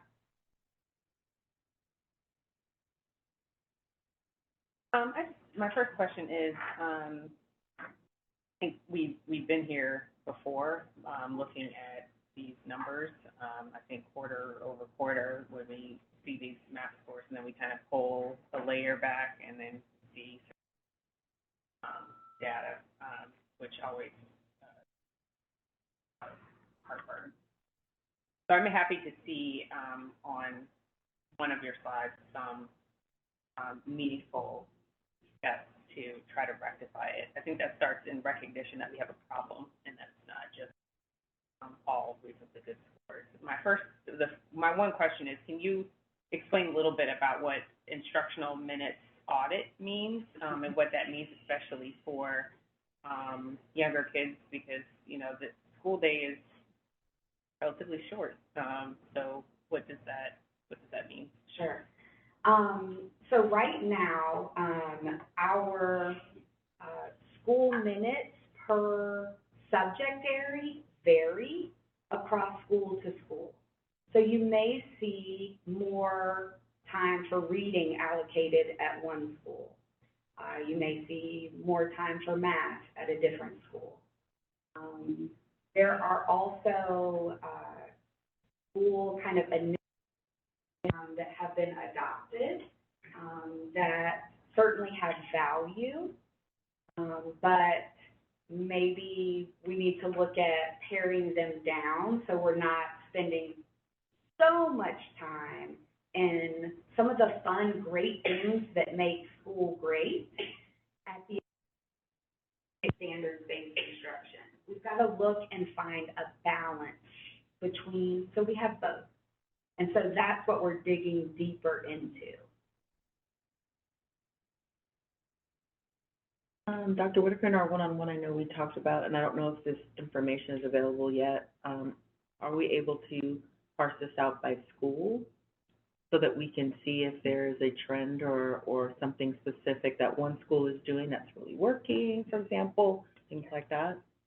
So, I'll just go ahead and give my comments now because it literally lends to it, in multiple things. So, I would be remiss not to share the labor-intensive process to give you the data visualizations you have.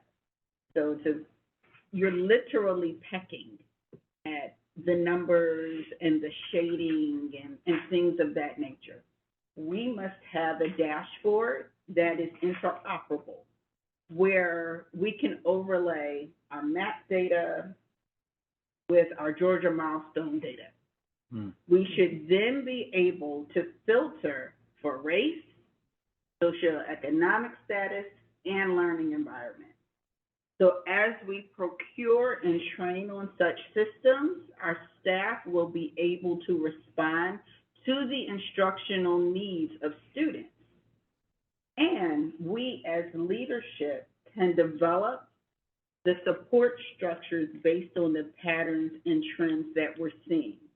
So in the interim, we have our next board retreat on November 28th. At the retreat, we will provide campus-level subgroup data with alignment to feeder patterns. Additionally, next month's board meeting will include the baseline data for the strategic plan initiatives, inclusive of the strategic accelerator for student success in all areas. We do have much work to do to ensure that outcomes are positive for all students in the city schools of Decatur.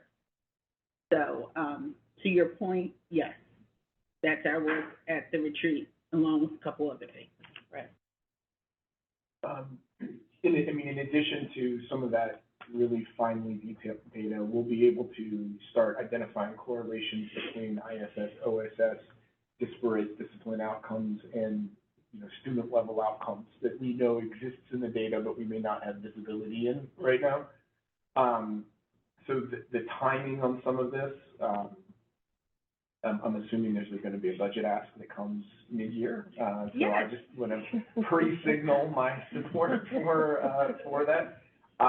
And is that something that we anticipate implementing over the course of this year, so it's ready next year? There are some pieces that we are reviving. Okay. So we have had a system called Tableau in the past.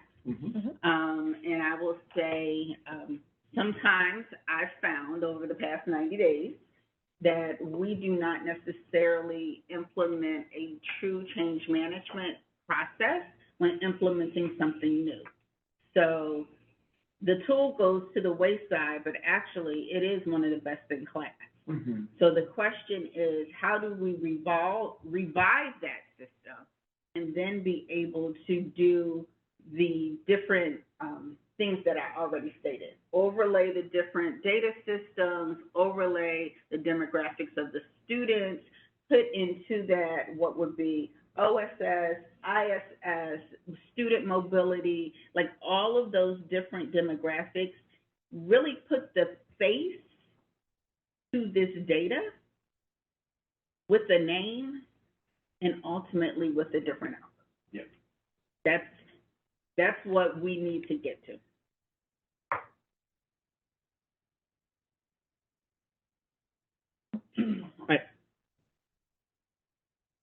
Thank you for putting the numbers next to the percentages there. I see 55 students who are beginning learners that are likely to fail algebra. I want to know what we're doing. Yeah. If this were my classroom,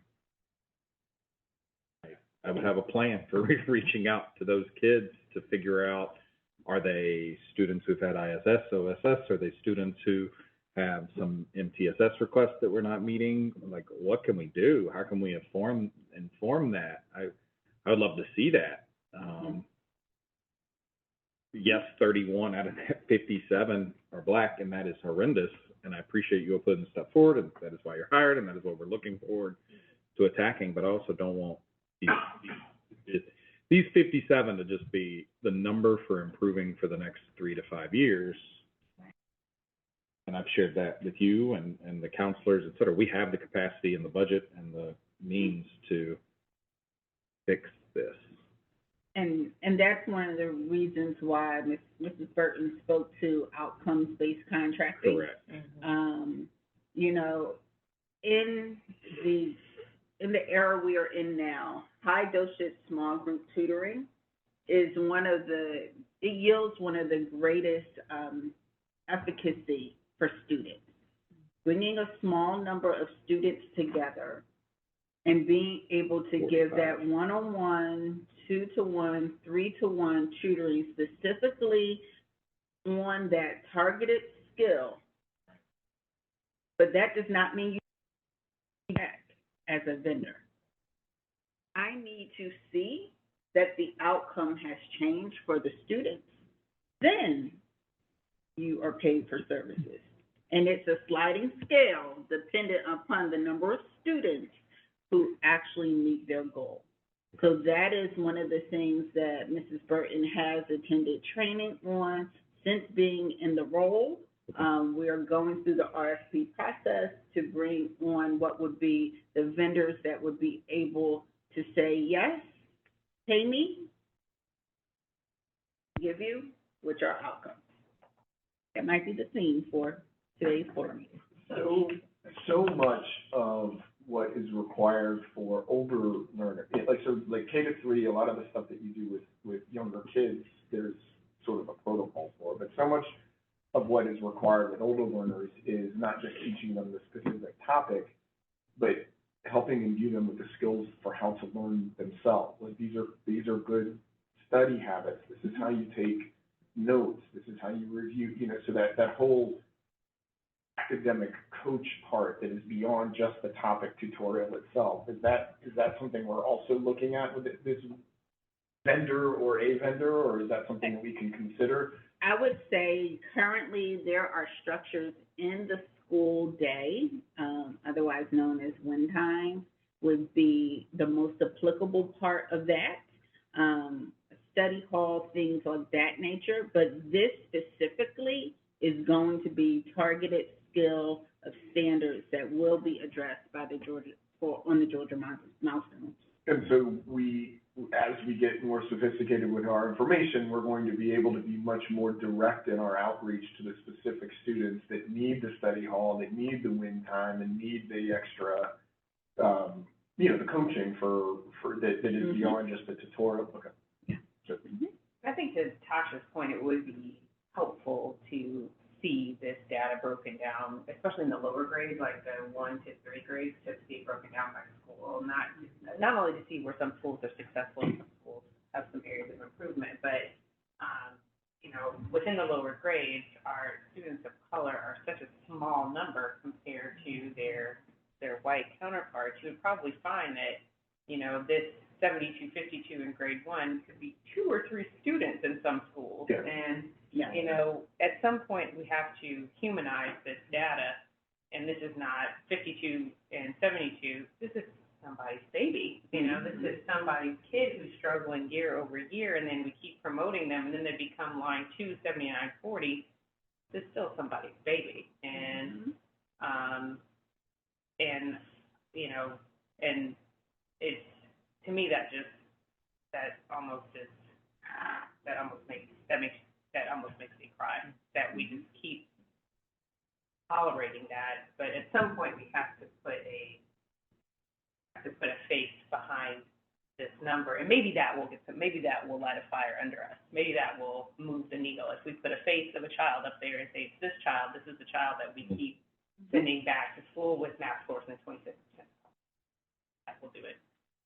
And it's the same, yeah, a data that Tableau, I hope will be able to do for us is create something that we call a baseball card, and it has the student's picture, and it has all of that information, attendance and OSS, ISS, all of those things. And as a former principal, I had my own baseball cards, and these were my students that I checked on, and my AP had these baseball cards, and they checked on those students, and we built relationships and did check and connect and monitored their data even more closely. And so the goal is to get there, is to get what we call the baseball card, because we have to humanize it. We have to put names to these numbers. Yeah. Thank you, Ms. Burton, Thank you. for your assessment update. Dr. Whitaker, there are policies for us to review this work session? Yes, Chair Herndon, there are 3 policies for first read. Mrs. Amanda Lynch, Chief of Staff, will review. Is it still afternoon or is it evening? Good Mm. Still afternoon. Dr. Whitaker.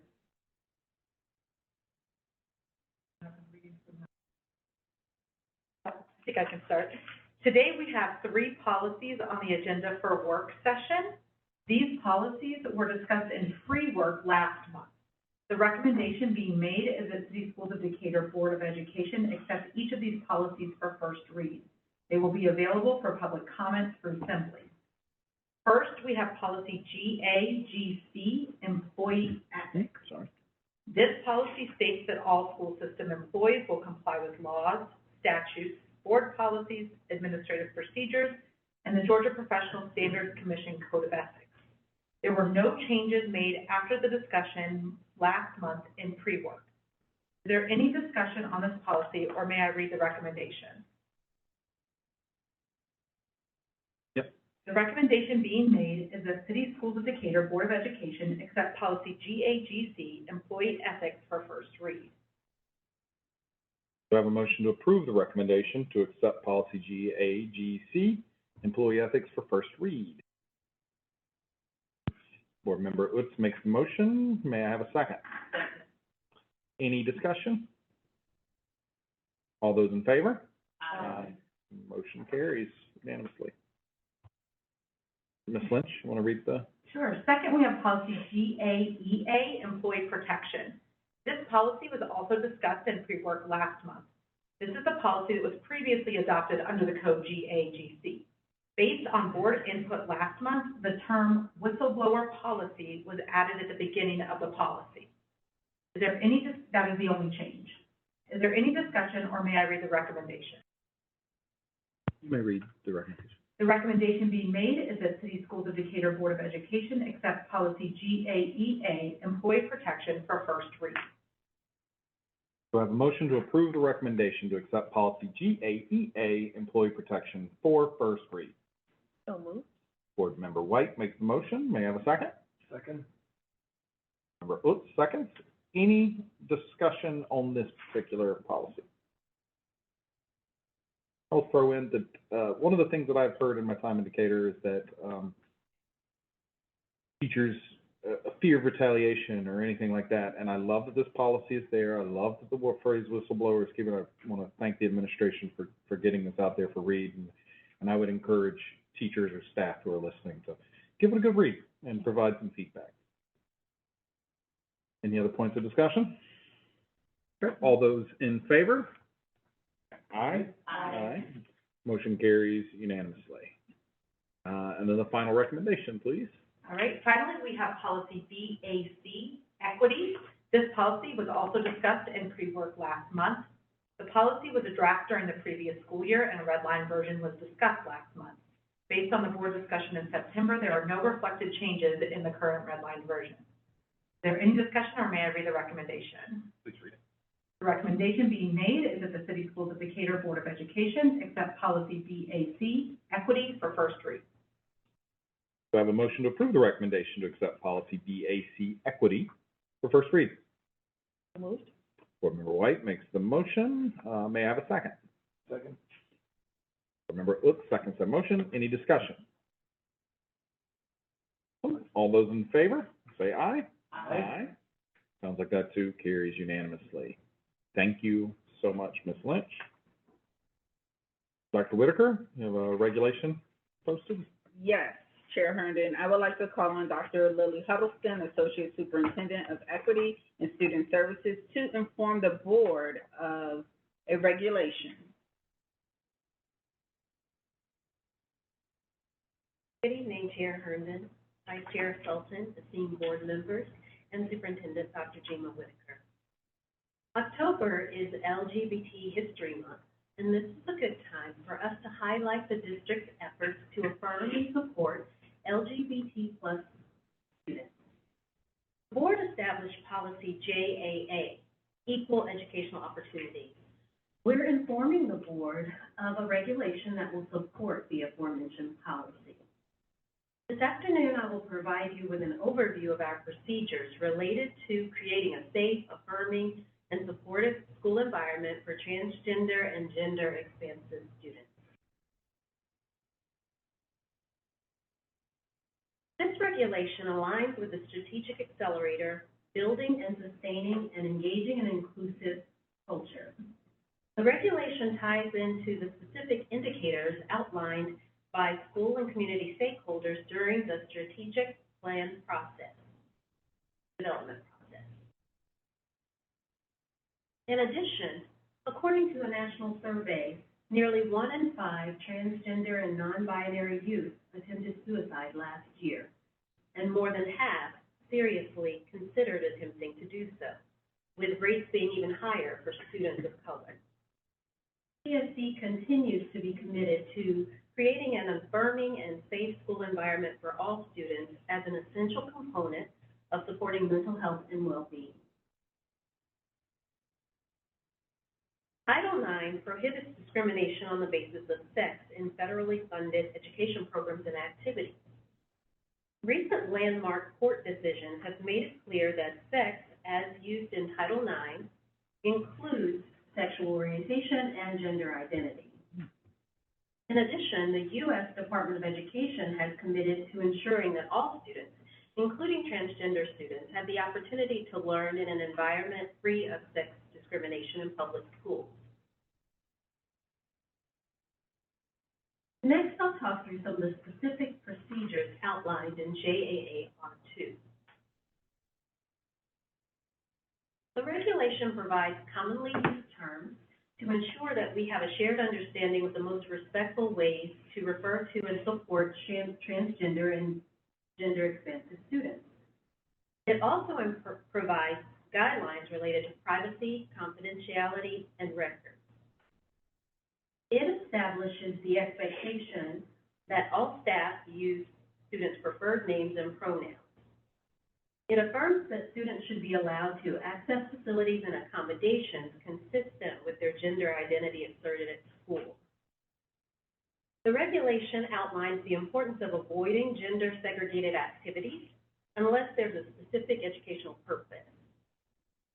Students should be allowed to participate in activities in accordance with their gender asserted at school unless prohibited by state regulations, such as those put forth by the Georgia High School Association, which applies to some school activities.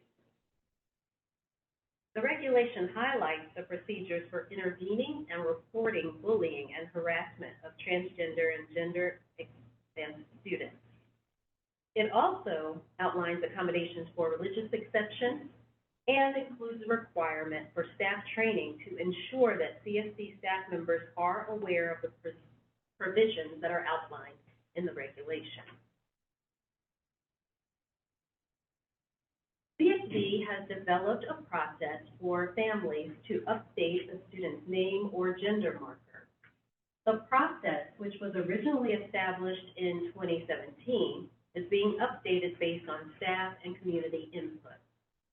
The new guidelines will help to ensure that families are aware of the process and will facilitate the transfer of information across grade bands when requested by families.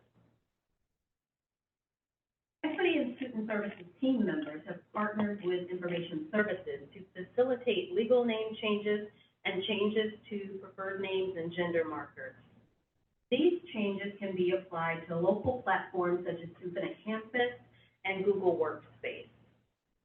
Families interested in accessing this or school administrator. School counselors will collect information about the parameters of usage of the updated name and gender marker, as well as any other support needed to ensure the student feels safe and included in the school environment. The next slide outlines the timeline for updating procedures for training staff and for communicating with the CSD community. So this is district leadership. Over the next several weeks, we'll provide training for school administrators and counselors with a goal of training all staff members by the end of November. Are there any questions?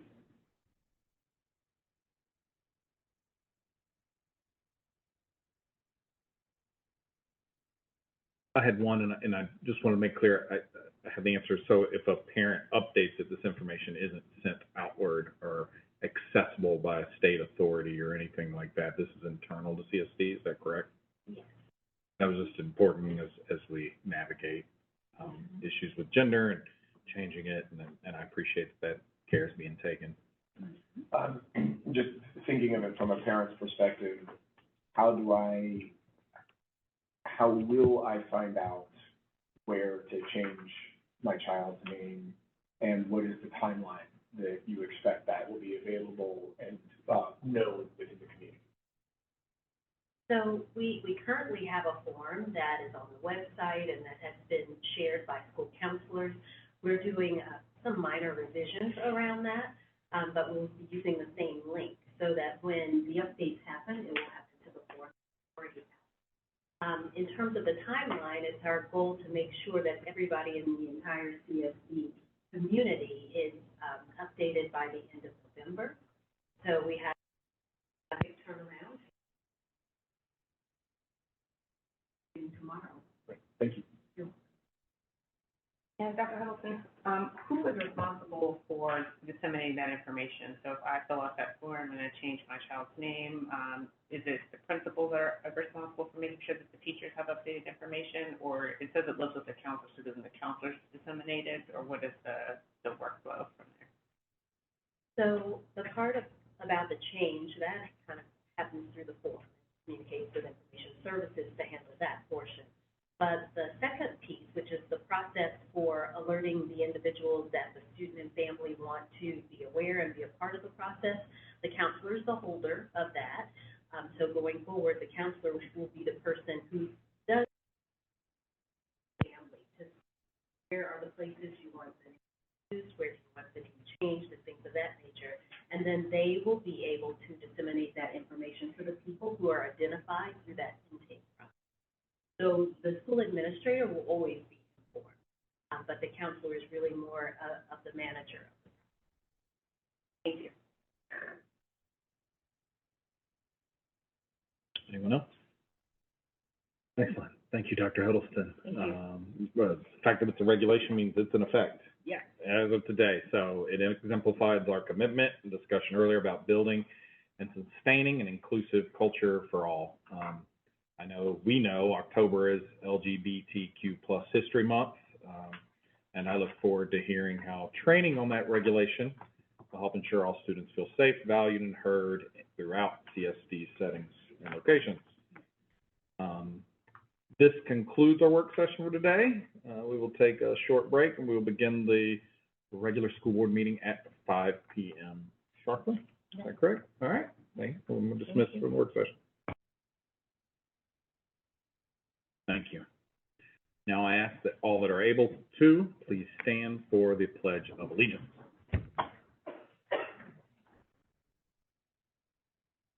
Allegiance to the flag of the United States of America and to the republic for which it stands, one nation, under God, indivisible, with liberty and justice for all. Thank you. Our mission is to inspire and enable students engaging learning experiences supported by highly qualified and caring educators, in a safe and inviting environment. This is our mission. We will move to the second item on the agenda, approval of board meeting agenda for October 2023. Board members, are there any recommended revisions to the agenda this evening? Hearing none, do I have a motion to approve today's agenda? Davis, do I have a second? Second. Hans won there. Any discussion? All right, all those in favor, please say aye. Aye. Motion carries unanimously. Our next agenda item is the approval of minutes from the previous school board meeting. Do I have a motion to approve September's regular board minutes? To approve September's regular board minutes. Board Member White makes the motion. May I have a second? Second. Board Member Hahn seconds the motion. Any discussion? All right, all those in favor, please say aye. Aye. That motion carries unanimously. We're now going to move forward with our other agenda items, including and starting with the student and staff recognition. Dr. Whitaker, several students have shown up, which means there must be some recognition. Yes, Chair Herndon. At this time, our Chief of School Performance, Mrs. Karen Newton Scott, will come to the podium for some special recognition.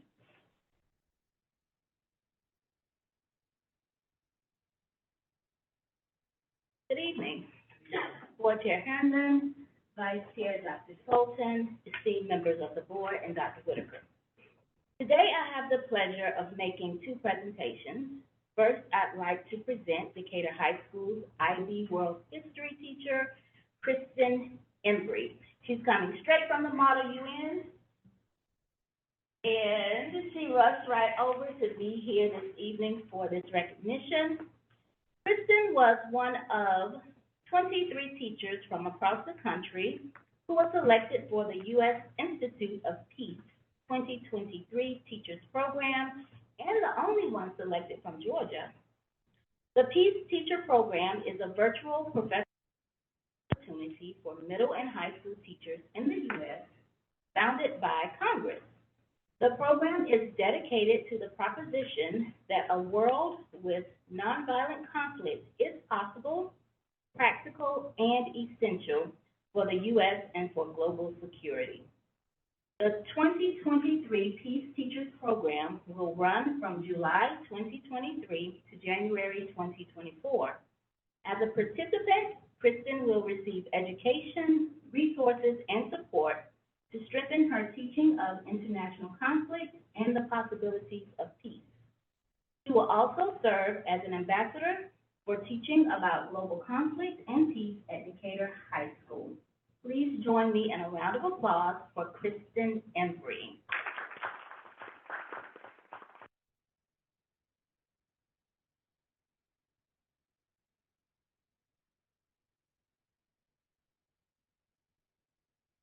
Our next presentation is to 9 seniors from Decatur High School who were recently named as National Merit Scholar semifinalists.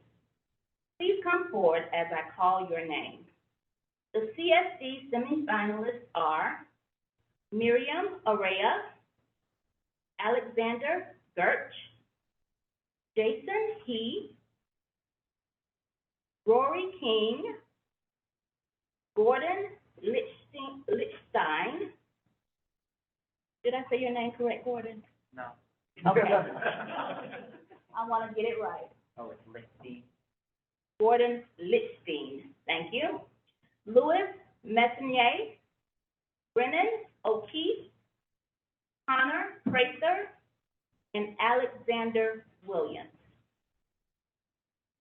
In September, the National Merit Scholarship Corporation unveiled the names of 15,000 semifinalists in the 69th Annual National Merit Scholarship Program. These remarkable high school seniors who excel academically now have the opportunity to continue their journey in the competition, vying for a share of the prestigious 7,140 National Merit Scholarships collectively valued at nearly $28 million, which will be awarded next spring. To progress to the finalist level of the competition and be eligible for a Merit Scholarship Award, semifinalists must meet specific requirements. It's worth noting that these semifinalists represent an elite group constituting less than 1% of high school seniors across the United States, and they stand as the highest scoring participants in each state. Tonight, we take immense pride in recognizing our very own Decatur High School National Merit semifinalists. With a round of applause.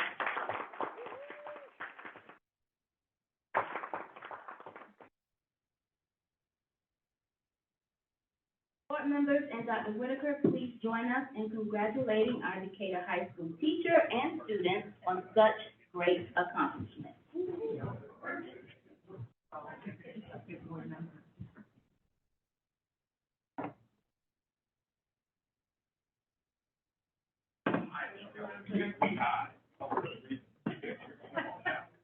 In other words, we hide behind.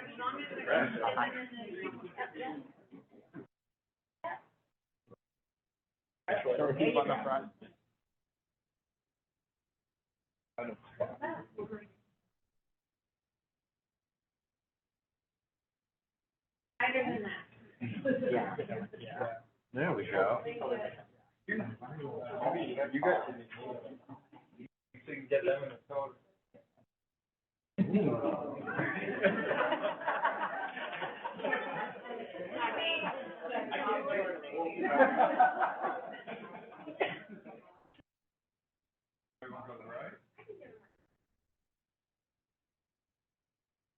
Look at me, and then I'll turn you over to the parents. 1, 2, 3. All right.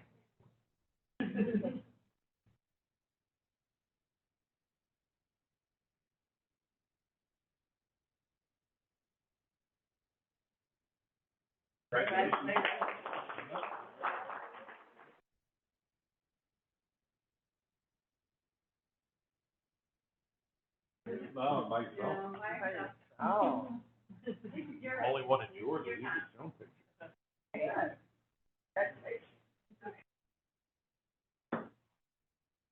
All right.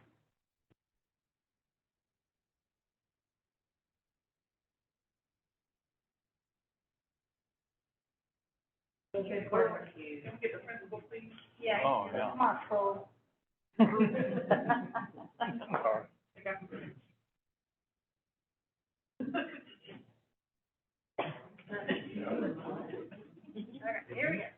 1, 2, 3.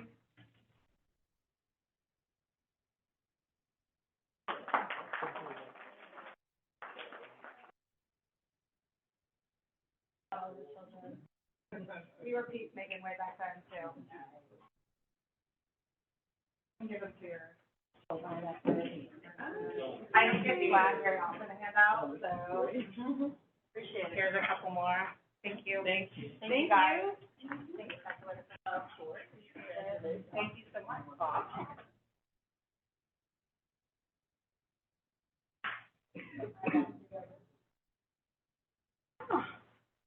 All right. Well, look who's down there. The next item on the agenda is Dr. Whitaker, presentation about her first 90 days. Yes.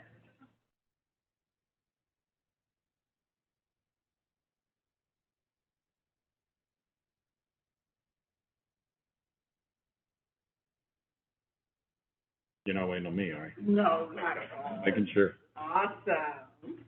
Yes, well, greetings, Board Chair Herndon, Vice Chair Dr. Sultan, and esteemed members of the board.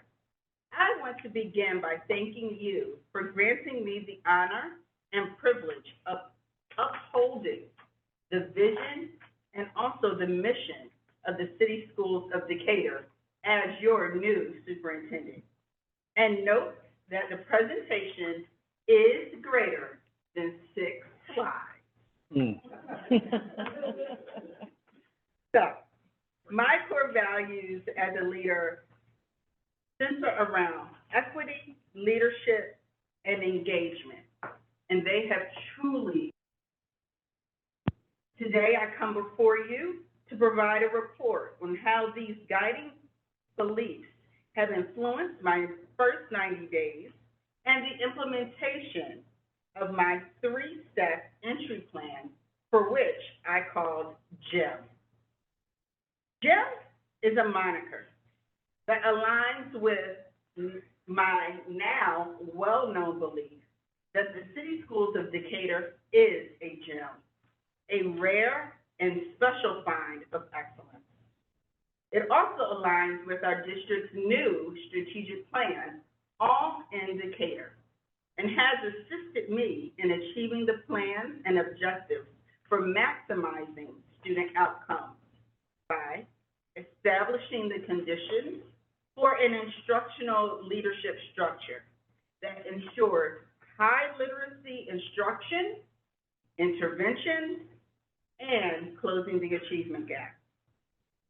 Also, building the capacity of our organizational leadership, and lastly, developing a strong relationship of trust with the district, the board, and the community through professionalized communication.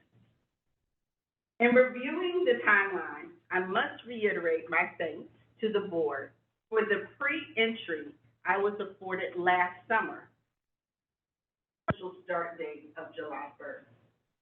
During this phase, I was able to meet with each board member to learn about their concerns and expectations.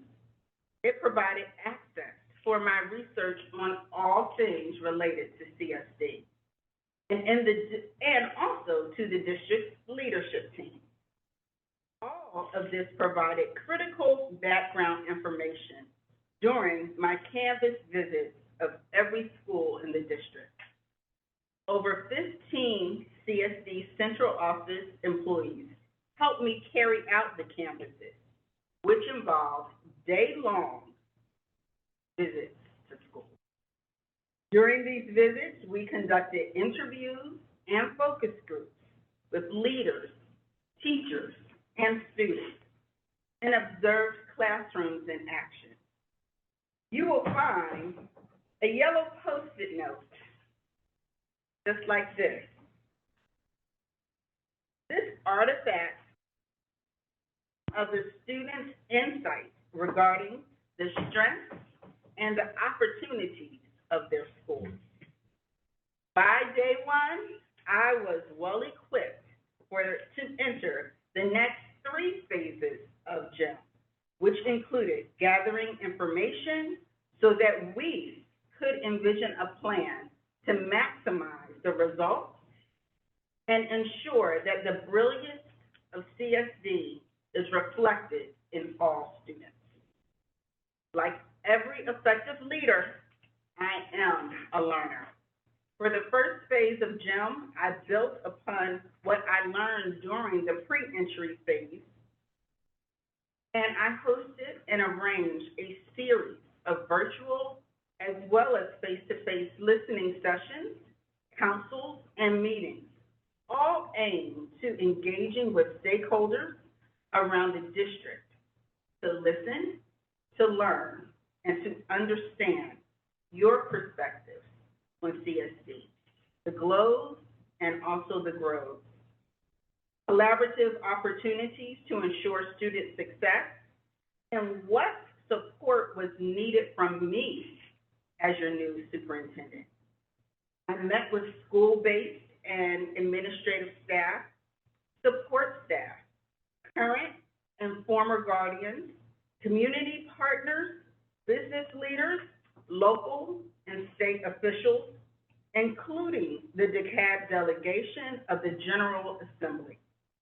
And then there were all of the impromptu sessions that occurred in the parking lot and also outside of the Welcome Center. Slide shows my pre-entry and entry engagement by the numbers. All truly means all.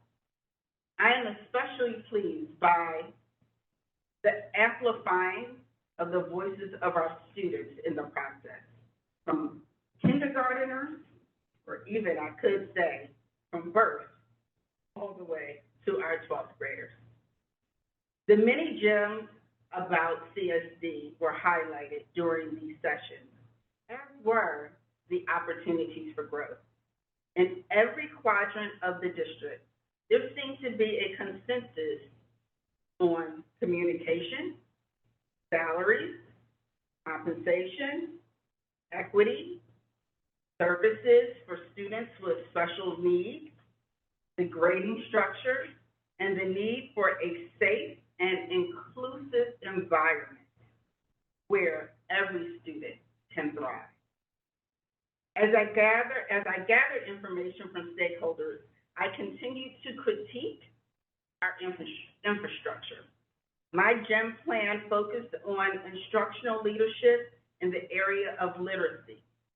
It involved staff revisiting schools as well as reviewing the alignment of curriculum, assessment, professional development, central office support, and all student literacy data. We identified some quick wins as we synthesized literacy data to envision and maximize high quality literacy. These quick wins included acknowledging the misalignment of ARC and reducing its training, providing professional development on focused phonics instruction, and co-creating a principal theory of action for student achievement. Over the past 90 days, we have also kindled relationships with science of reading experts, developed a process for establishing a literacy framework to be shared in December. A review of the CSD milestones data for ELA reinforced what we knew about the achievement for most students. However, after a comprehensive review, we found evidence of a significant gap in achievement of subgroups of students within the same cohorts. So, if we look at our current sixth graders in the yellow, we see their performance on the milestones in 2023 as fifth graders. The bar to the left in gray shows that same group of students' performance in 2022. The bar to the left of the gray, which is orange, is that same group of children as third graders in 2021. The first year of testing after the pandemic. You see, Black students are decreasing in percentage of scoring proficient and distinguished as compared to all or white students, where there has been growth. But on a positive note, our current ninth graders, their yellow bar is slightly higher, white and Black children. This data suggests they are scoring at pre-pandemic levels. With this information and others gathered throughout the 90 days, we have the opportunity to reframe infrastructure to, one, align prescribed instructional minutes and explicit instruction with the 5 pillars of reading. We need to use data to drive small group instruction, increase the use of evidence-based resources, including the alignment to the Georgia Standards of Excellence and the Science of Reading, and enhance coaching and professional development for literacy. As we move to determine conditions to improve for all students, we assessed what we learned from our Canvases and the professional learning media. We also created school profiles and reviewed the results of the equity audit.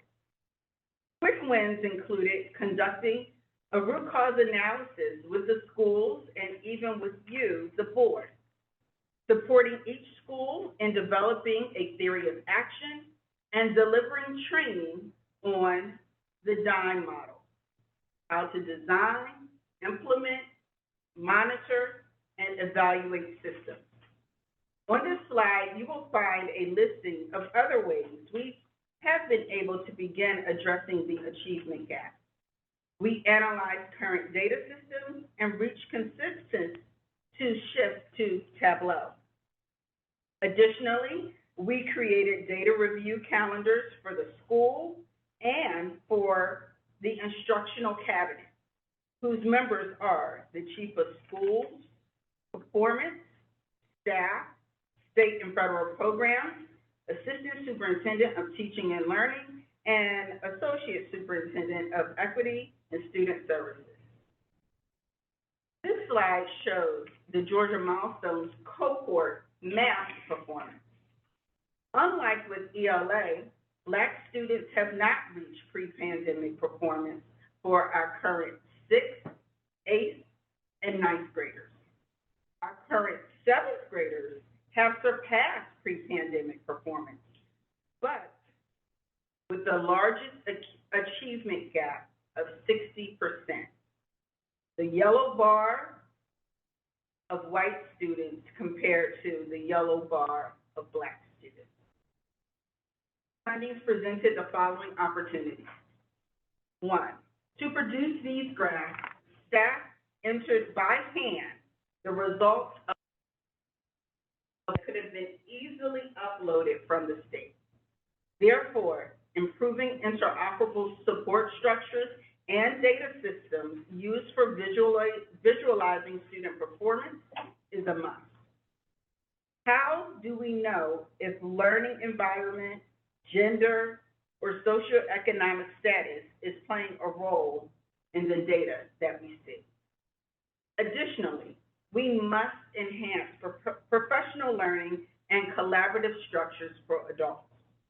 We must on the data and determine what we must do to reteach students who do not reach mastery during the first time of instruction. And most importantly, we must advance our equity work by becoming more student-focused and operationalizing outcomes, ultimately the results. What we learned in analyzing the gaps in literacy and achievement of subgroups is that CSD has focused on the how, which is instruction, culturally responsive pedagogy, mirrors and windows for text selection. But now we must focus on the what, the content, the Georgia Standards of Excellence. It is with that lens that we envisioned how we best to establish the evidence-based interventions to maximize outcomes. The gray box shows what we did during the gathering phase.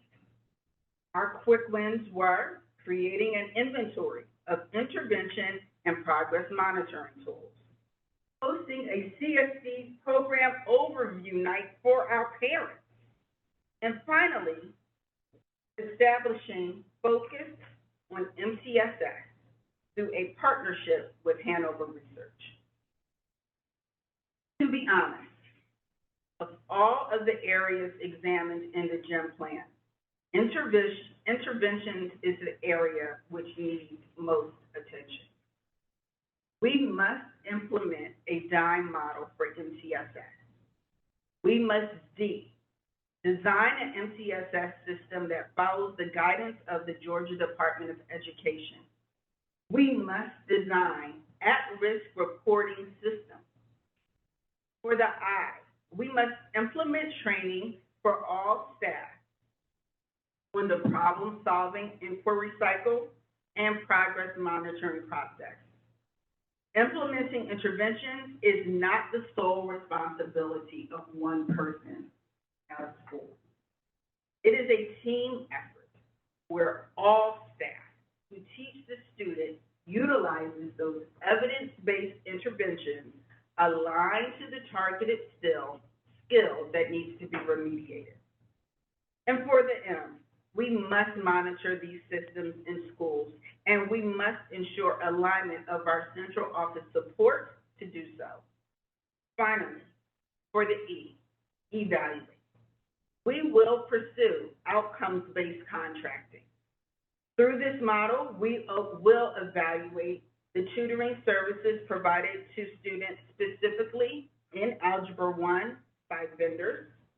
If the students meet their outcome goals, 100% of the contract is paid.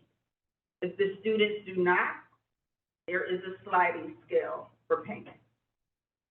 High-performing organizations focus on the systems and the structures that build the capacity for their staff. During the pre-entry and the GEM phases, I identified gaps in our organizational structure.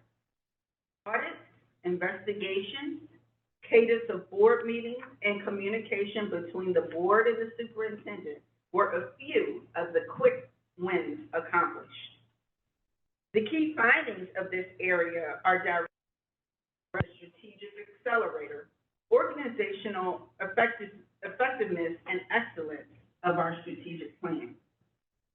At the start of the year, I expanded our admin council, formerly executive cabinet and principals, to administrative staff, now coordinators and above. Channel for communication, support, and accountability within the organization. And yes, we still have much work to do in building capacity around key business processes such as change management and project management, creating a competitive compensation package, auditing and reorganizing the finance department to ensure fiscal responsibility and transparency with resources, procuring an enterprise human resources information system. The final focus of the GEM plan emerged as the #1 area of need during the listening session: communication. By you, I was charged to professionalize communication. I, in turn, realized that a strong relationship of trust with the city schools of Decatur and the greater community was needed. Quick wins included hiring a chief communications officer, someone to focus on the internal and external communications of the district, creating additional advisory councils such as elementary students, PTA, PTO, PTSO, officers, and even support staff. We're building trust with the DeKalb delegation by demonstrating competence, credibility, and experience with the challenges previously faced and those that lie ahead. A demonstrated commitment and leadership to all, with the appointment to 8 community organizations serving Decatur and/or DeKalb. I am certain the community has noted how we have professionalized communications through videos, graphics, newsletters, and a social media presence. Through the establishment of a communications department, CSD held its first press conference during my swearing in. This sort of public publicity and media relations manages our reputation. Another key finding was the opportunity to elevate the position of CSD in the metro, in the state, and the nation on key ideas concerning education, such as policy, budget, instructional technology, and equity. Moving forward, we will continue to utilize the GEM strategy in order to maximize the results for all students. First, we will create coherence instructionally. All students will receive high-quality instruction using the Georgia Standards of Excellence. Assessments will be, and progress towards mastery of the standards will be monitored to accelerate success for all. Additionally, we will use coherence by creating a through line from our policies to our administrative regulations to our practices. Second, we will build capacity for our leaders, particularly in the areas of project and change management. These key business practices will demonstrate our commitment to transparency, not only for student outcomes, but also financially. And finally, there will be a clarion call for all. Our equity work to date has focused on ensuring that students are safe and seen. Going forward, we will focus on student outcomes, putting the structures in place so that all students are successful. Board, thank you for entrusting me with your gem. I am all in ensuring even greater levels of brilliance for student outcomes in the city schools of Decatur, where all will truly mean all. Thank you. Dr. Whitaker. Thank you. Board member, comments?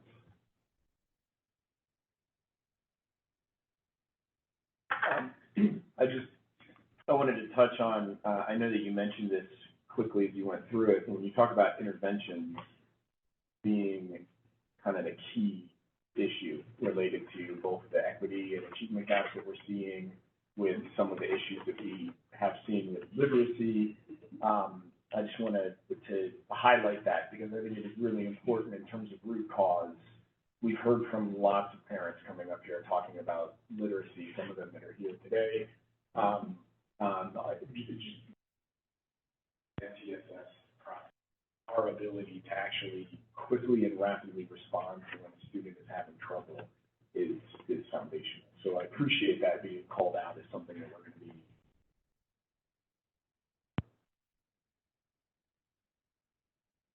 Thank you. Yes. Job well done. You touched on all of the things that we brought to you during that second interview.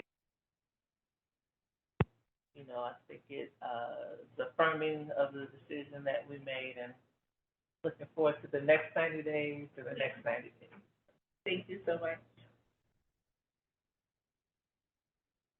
Just want to piggyback on Ms. James Johnson Davis. Thank you for putting this together. I think sometimes people do wonder, you know, what has she been doing behind closed doors? And so I appreciate that you've made it transparent on what some of the wins were, what some of our opportunities are, and what the steps are moving forward. And so I appreciate you being transparent about that.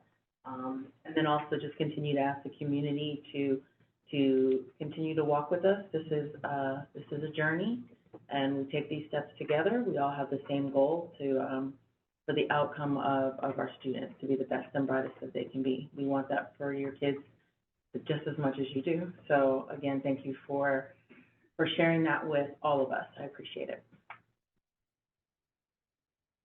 I agree. I think I like the overall theme of this being rooted in student outcomes. So you started out by building your team and a team that's focused in student outcomes, and then with organized and very specific goals that are rooted in how well kids are performing, so that we don't get distracted by that. So I think with that sort of being your your guide, I think that then we'll start to see some results, some that will come quickly, some that may take some time, but I think looking here, everything has a focus in student outcomes. So I think we have to continue to just maintain that thought process.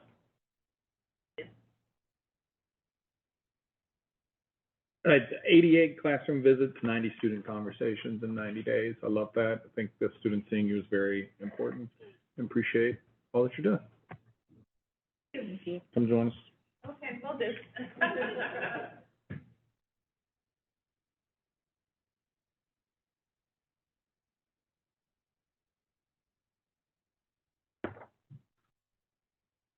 Because I believe there are other items for your report. You're not done. Yeah. Yes, there are. So, thank you. October is the month of many recognitions. CSD joins the nation in celebrating the diversity, courage, and the triumphs of many in our community. While many are near and dear to our community, I want to invite Mrs. Jennifer Burton, Assistant Superintendent of Teaching and Learning, to share a few words about how CSD will highlight Dyslexia Awareness Month.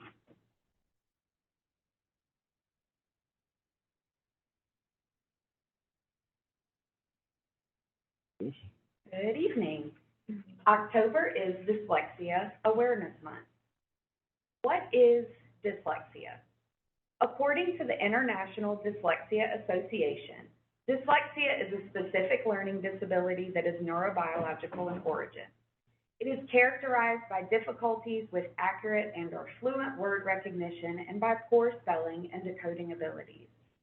These difficulties typically result from a deficit in phonological component of language that's often unexpected in relation to other cognitive abilities and the provision of effective classroom instruction. Secondary consequences may include problems in reading comprehension and reduced reading experience that can impede growth of vocabulary and background knowledge. Dyslexia occurs in people and all intellectual levels. One of the ways CSD is ensuring all students receive systematic and explicit instruction is through a focus on the fidelity of implementation of Fundations, our K-3 phonics program. Fundations is tier one instruction that supports all students. When you're teaching Fundations, you are supporting students with characteristics of dyslexia and students without. All students benefit from multi-sensory structured phonics. Additionally, our principals and assistant principals are growing their knowledge in the science of reading in a Letters for Administrators cohort. We also have 2 cohorts of teachers and coaches participating in the 2-year-long Letters 3 course. Tomorrow, our district leaders and principals and some board members will be participating in a dyslexia simulation in partnership with the Georgia Reading League and our CSD Dyslexia Task Force. This month, all schools have displayed posters of remarkable people with characteristics of dyslexia. These posters were recommended by our parents that graciously served on our Dyslexia Task Force. Dyslexia awareness is important because we know that an early identification and intervention is critical. As a Georgia Dyslexia Pilot District, we're proud of the improvements that we have made in our screening process and our focus on explicit and systematic instruction, but we know we have more work to do. I look forward to sharing updates in the future as we continue to align our instructional practices, resources, and professional learning with the science of reading. Thank you so much, Mrs. Burton. I know some of our board members are looking forward to participate in the dyslexia simulation tomorrow. Unfortunately, I won't be in attendance. I've been asked to speak on a superintendent panel before state legislators regarding literacy. Although I won't be at the administrative staff meeting for that portion, I will continue leading as we build awareness regarding the science of reading and its implementation in Georgia. Thank you. Last week, I attended the inaugural Georgia Governor's Workforce Summit. There, Governor Kemp announced the Georgia Match Program, an innovative education and workforce initiative. And so this is what many will see as a logo. Starting today, 845 Decatur High School juniors and seniors will receive a personalized letter in the mail from Governor Kemp listing the public and technical institutions, colleges, and universities that are holding a spot for them in fall for the 2024 semester, based on academic eligibility. The number of schools listed on a Georgia Match letter is determined by the individual student's 11th grade HOPE GPA and their freshman year index. All students will receive a letter of academic eligibility for admission to the 22 Technical College of Systems of Georgia institutions. Students with higher GPAs will also see up to 23 System of Georgia institutions. So, there are 3 University System of Georgia institutions not participating in the Georgia Match program because they utilize a different holistic admissions process. Those would be Georgia Tech, Georgia College, and the University of Georgia.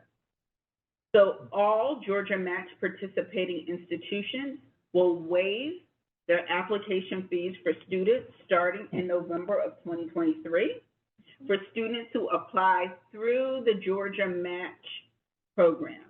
So students will be able to view their personalized match list, request more information, and actually claim their spot utilizing the georgiafutures.org website beginning next week. Also, today, the state released the 2023 graduation rates. And I am pleased to report that the 2023 Decatur High School graduates continued the long of high achievement with a graduation rate of 95.1%.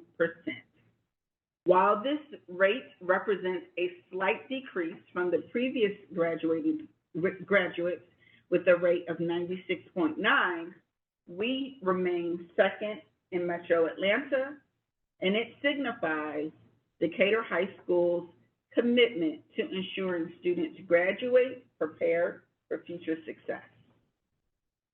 For the 5th consecutive year, CSD is ranked among the top 5 school districts in the Metro Atlanta area for having the highest Scholastic Aptitude Test scores, otherwise known as the SAT.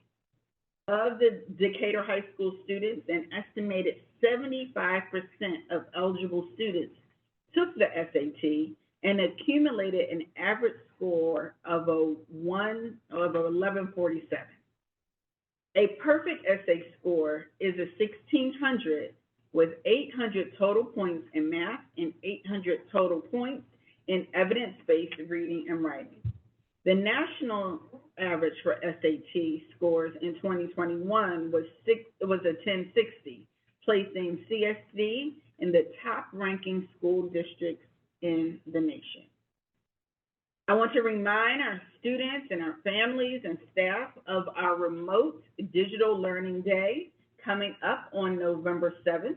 Communications were sent last week through the district and school channels that included details of the day and an FAQ to assist students, families, and staff in planning for the day.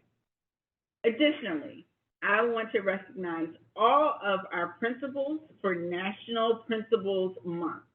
Your dedicated leadership is evident in the achievement of our students.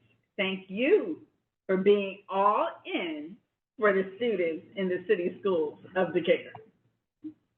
And on a personal note, it is Breast Cancer Awareness Month, and I am wearing pink in honor of all of the courageous survivors of breast cancer. Chair Herndon, that completes my report. Dr. Whitaker. Good evening, students, staff, families. On behalf of the Board of Education, thank you for partnering with us, being all in for the students of Decatur. We've had a very full agenda. We'll continue the important work around our 4 key strategic accelerators. We began to pre-work on our calendar, the 2024 legislative priorities, and then several important policies, including grading. We reviewed our beginning of the year assessment data and understand the work that needs to be done to ensure student success in all areas. Dr. Whitaker, thank you for your update on the 90 days. You've obviously been very busy. We're excited about the work ahead, implementing the strategic plan. I want to personally applaud Ms. Embry and our 9 National Merit semifinalists again on their accomplishments. You represent the many great things happening at CSD. Dr. Whitaker at the beginning also mentioned that October is the month of many observances. We appreciate Ms. Burton for increasing our awareness about dyslexia, its effects on learning. CSD is committed to supporting enhanced literacy instruction, addressing the unique needs of students with dyslexia, and we look forward to participating in tomorrow's simulation with the Dyslexia Task Force. Each year in October, we also look forward to joining our schools and communities and celebrating our principals. A few of them are here tonight. We are grateful to each of you for your passion and leadership in creating high-quality learning experiences for our students and staff to thrive. As we continue Hispanic Heritage Month, we also join our schools and communities in preventing bullying and paying tribute to the history makers within the LGBTQ+ community. Finally, I want to continue to reiterate the need for grace as we work together to be great on their behalf. Fellow board members, do you have any thoughts you all would like to share before we move to action items?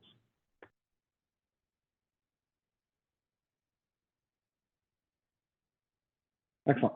All right, we will now move to the action items. We did not have any action items on our executive session this evening.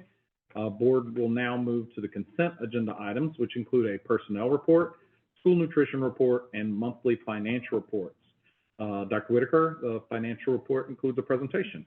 Yes, Chair Herndon, I would like to call on Ms. Lanier Broom, Chief Financial Officer, to present the monthly financial report.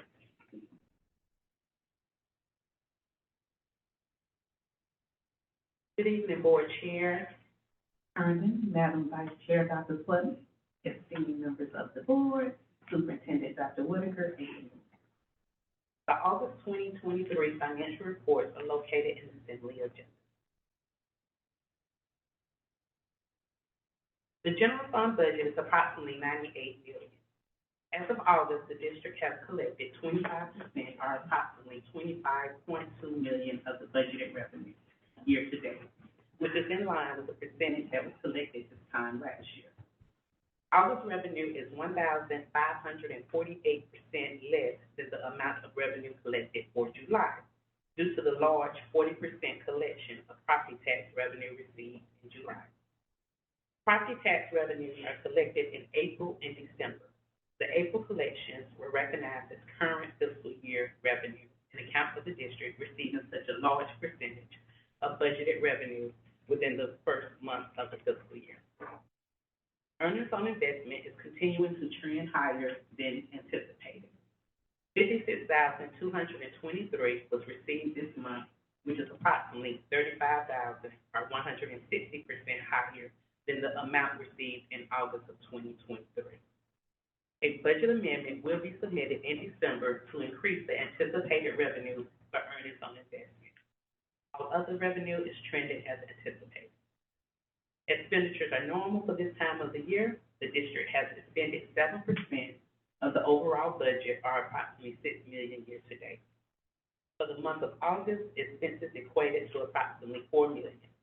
This is 24% higher than what was spent in August 2023, which is due primarily to the majority of August expenditures are for salaries and benefits of 12-month employees, along with purchases associated with the start of the new school year. For the month of August, there's a deficit of approximately $2.6 million, which means the district expenditures for the month were $2.6 million more than the monthly revenue. The $2.6 million will be taken from the fund balance. Overall, year to date, there is a surplus of approximately $19 million, due primarily to the large receipt of property tax collection posted in July. Last year at this time, there was a surplus of $18 million.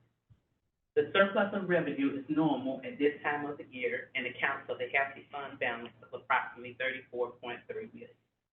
which includes the unaudited beginning fund balance of approximately $15 million. Please note that the fund balance will decrease as expenditures increase. August revenue for capital funds consists of approximately $666,000 from earnings on investment and SLOSS 6 collections. Expenditures are normal for this time of the year, and the $429,657 deficit will be covered by the fund balance, which is currently approximately $7 million. Fiscal year 24 anticipated expenditures for capital is approximately $7 million. School nutrition revenue and expenditures are trending within the same range as previous years. School nutrition, largest source of revenue for the month, was approximately $277,000 from student breakfast and lunch. Expenditures, largest source was from salaries and benefits. The $74,746 surplus of revenue will increase the fund balance for school nutrition, which is currently 1.6.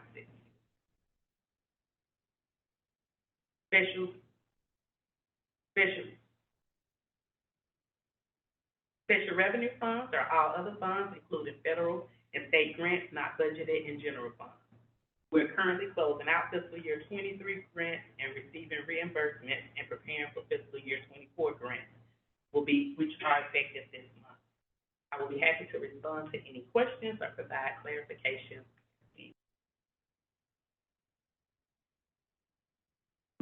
Thank you, Ms. Broom. Any comments or questions from the board?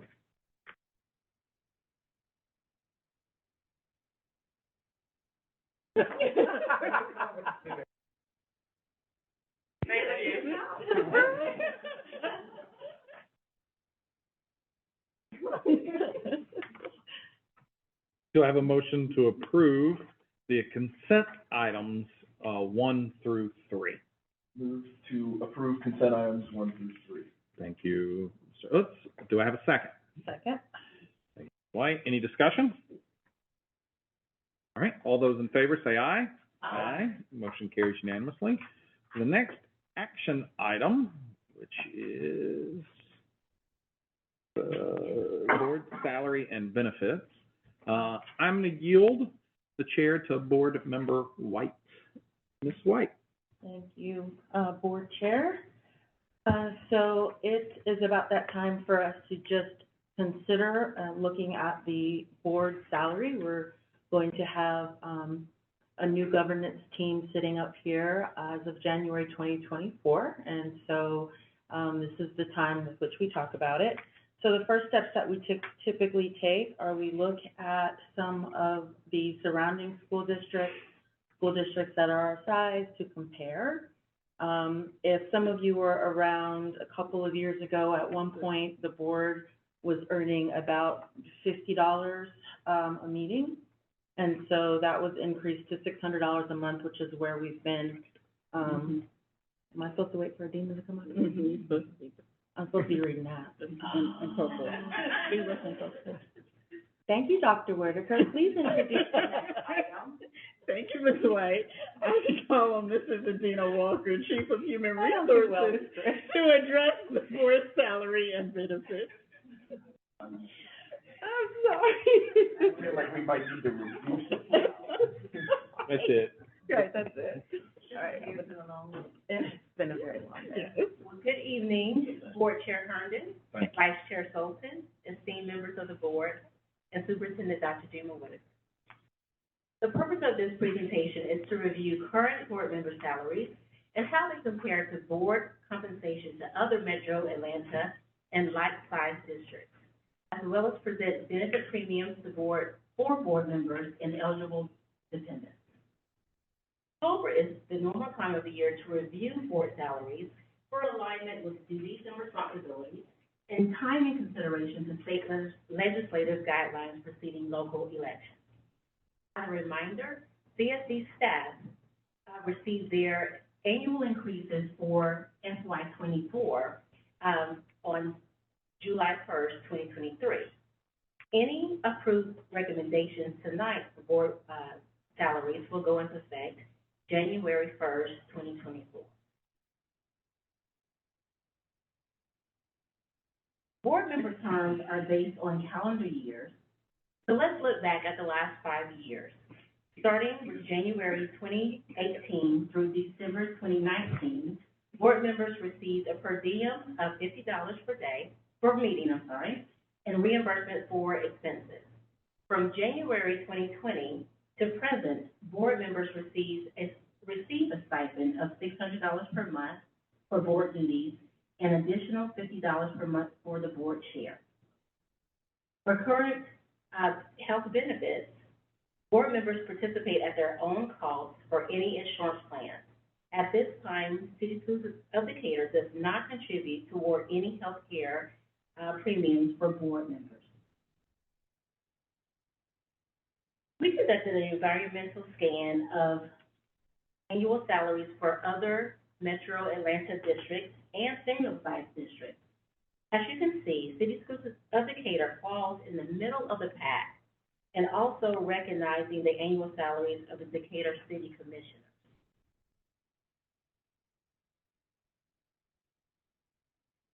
The annual salary review not only takes into consideration current duties such as monthly board meetings, including executive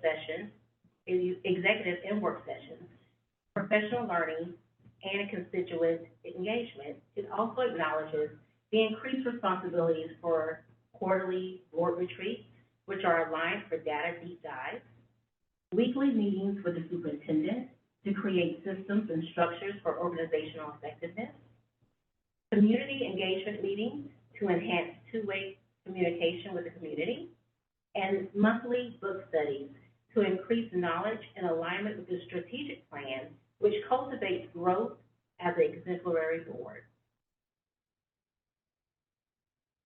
Currently, the total board salaries are $36,600 annually, which is $600 per month for board members and $650 per month for board chair. In consideration for the increased responsibility, the current recommendation is a $300 month increase for board monthly amount. This recommendation also takes into account the increase for the board and vice chair amounts as well. So this is $900 per month for board members, $925 for vice chair, and $950 for board chair, which is a total of $54,900 per year. Each year, the board is extended options to participate in health care benefits. As you can see, the out-of-pocket monthly amount for this board maximum for state health is $1,274.67 per month. For without the white column, and for the beige column is with the contributions for board members. The only difference with that board, with the contribution, is Kaiser HMO, which is $648.36. So this is giving you the option if the district contributes or if the district does not contribute, then get you the out-of-pocket.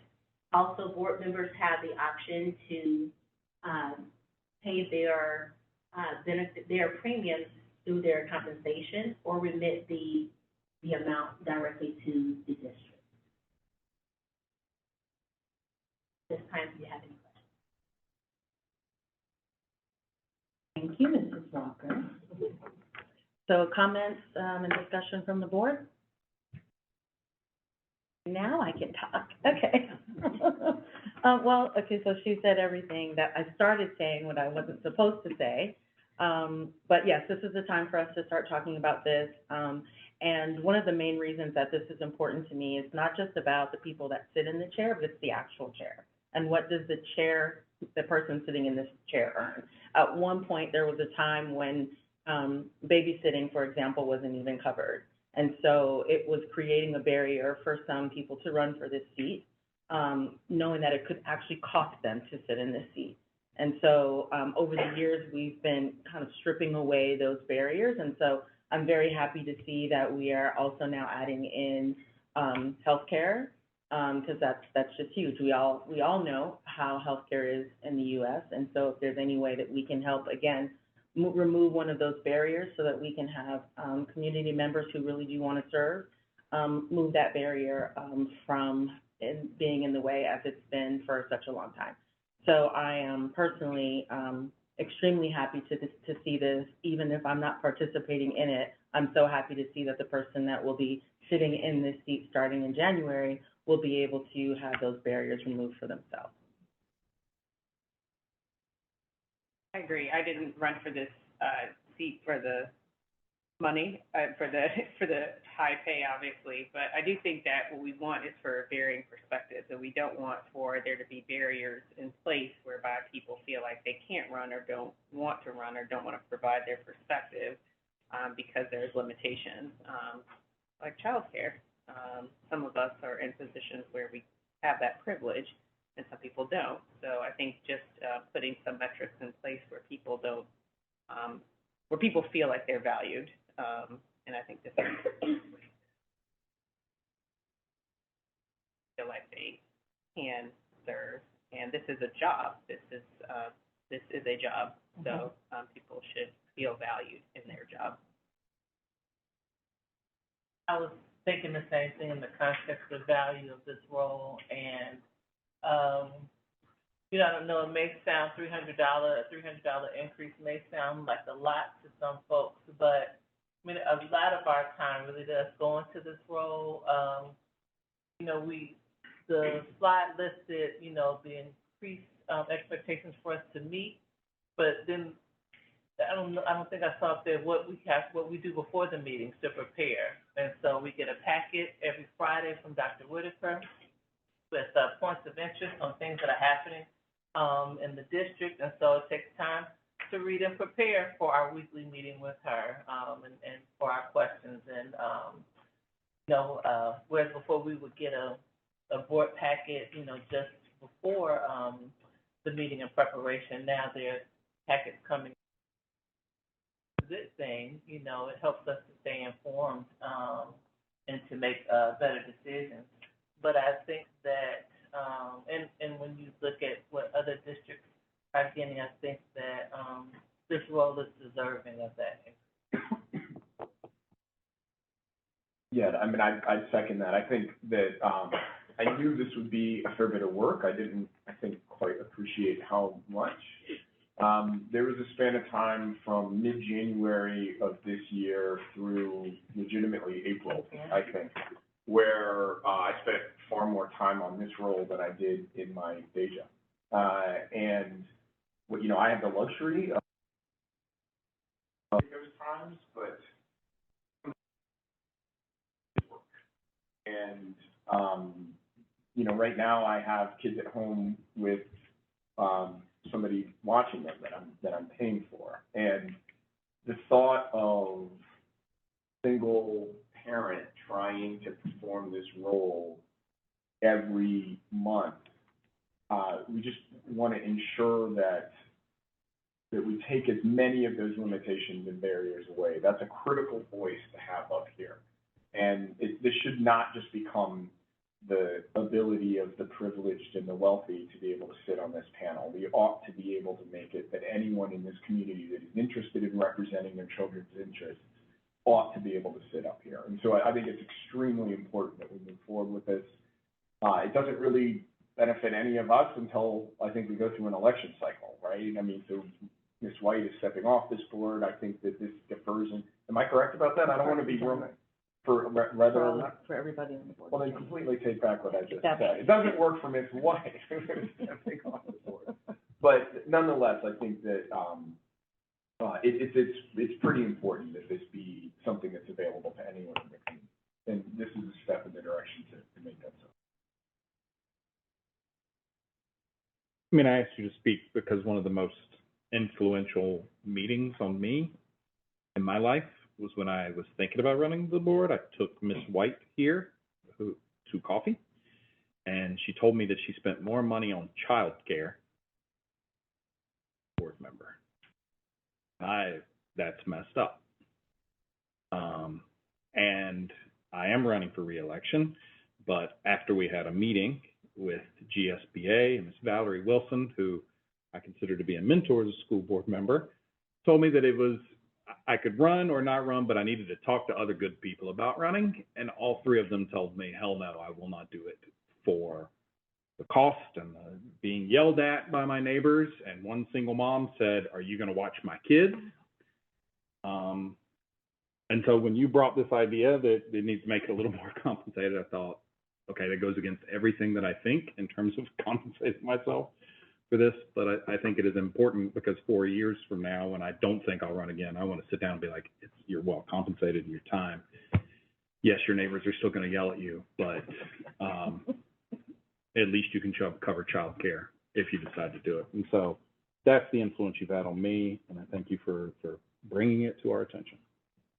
Thank you so much for saying that. And yes, thank you for mentioning unmarried parents up here. It's a little bit harder to get things figured out when you're sitting in the seat for 8 hours, not at my job. So I do appreciate that. We are all supportive of each other up here. That means a lot. Go back to the script.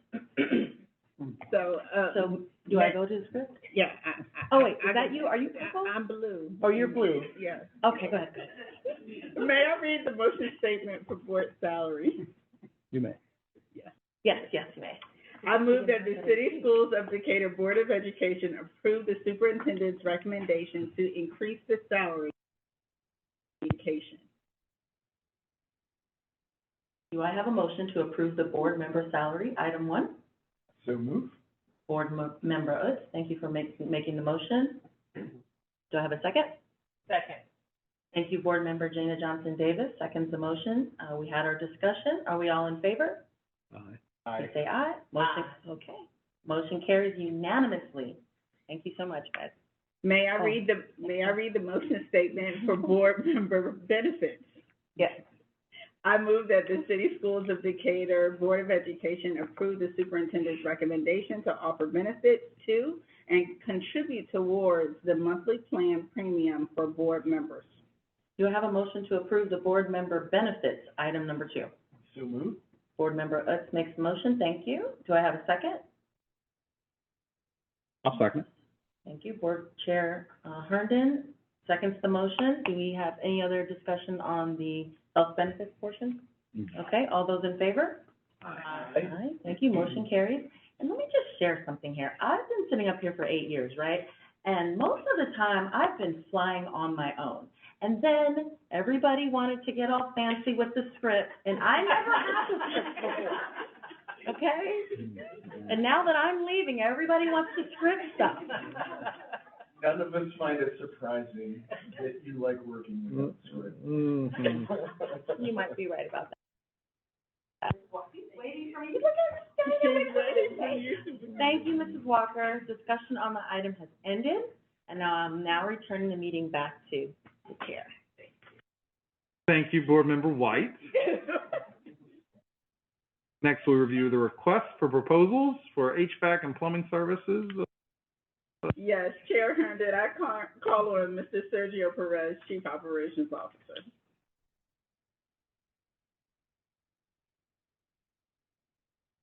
Thank you.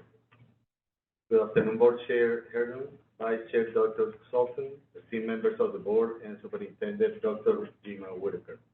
Request for Proposal 23003 for plumbing services was issued on August 21st, 2023. The scope of services includes equipment, diagnostics, repairs, maintenance, installations, retrofit, and modification. Additionally, professional services, architectural, and engineering services. We received responses from 3 vendors on September 18, 2023.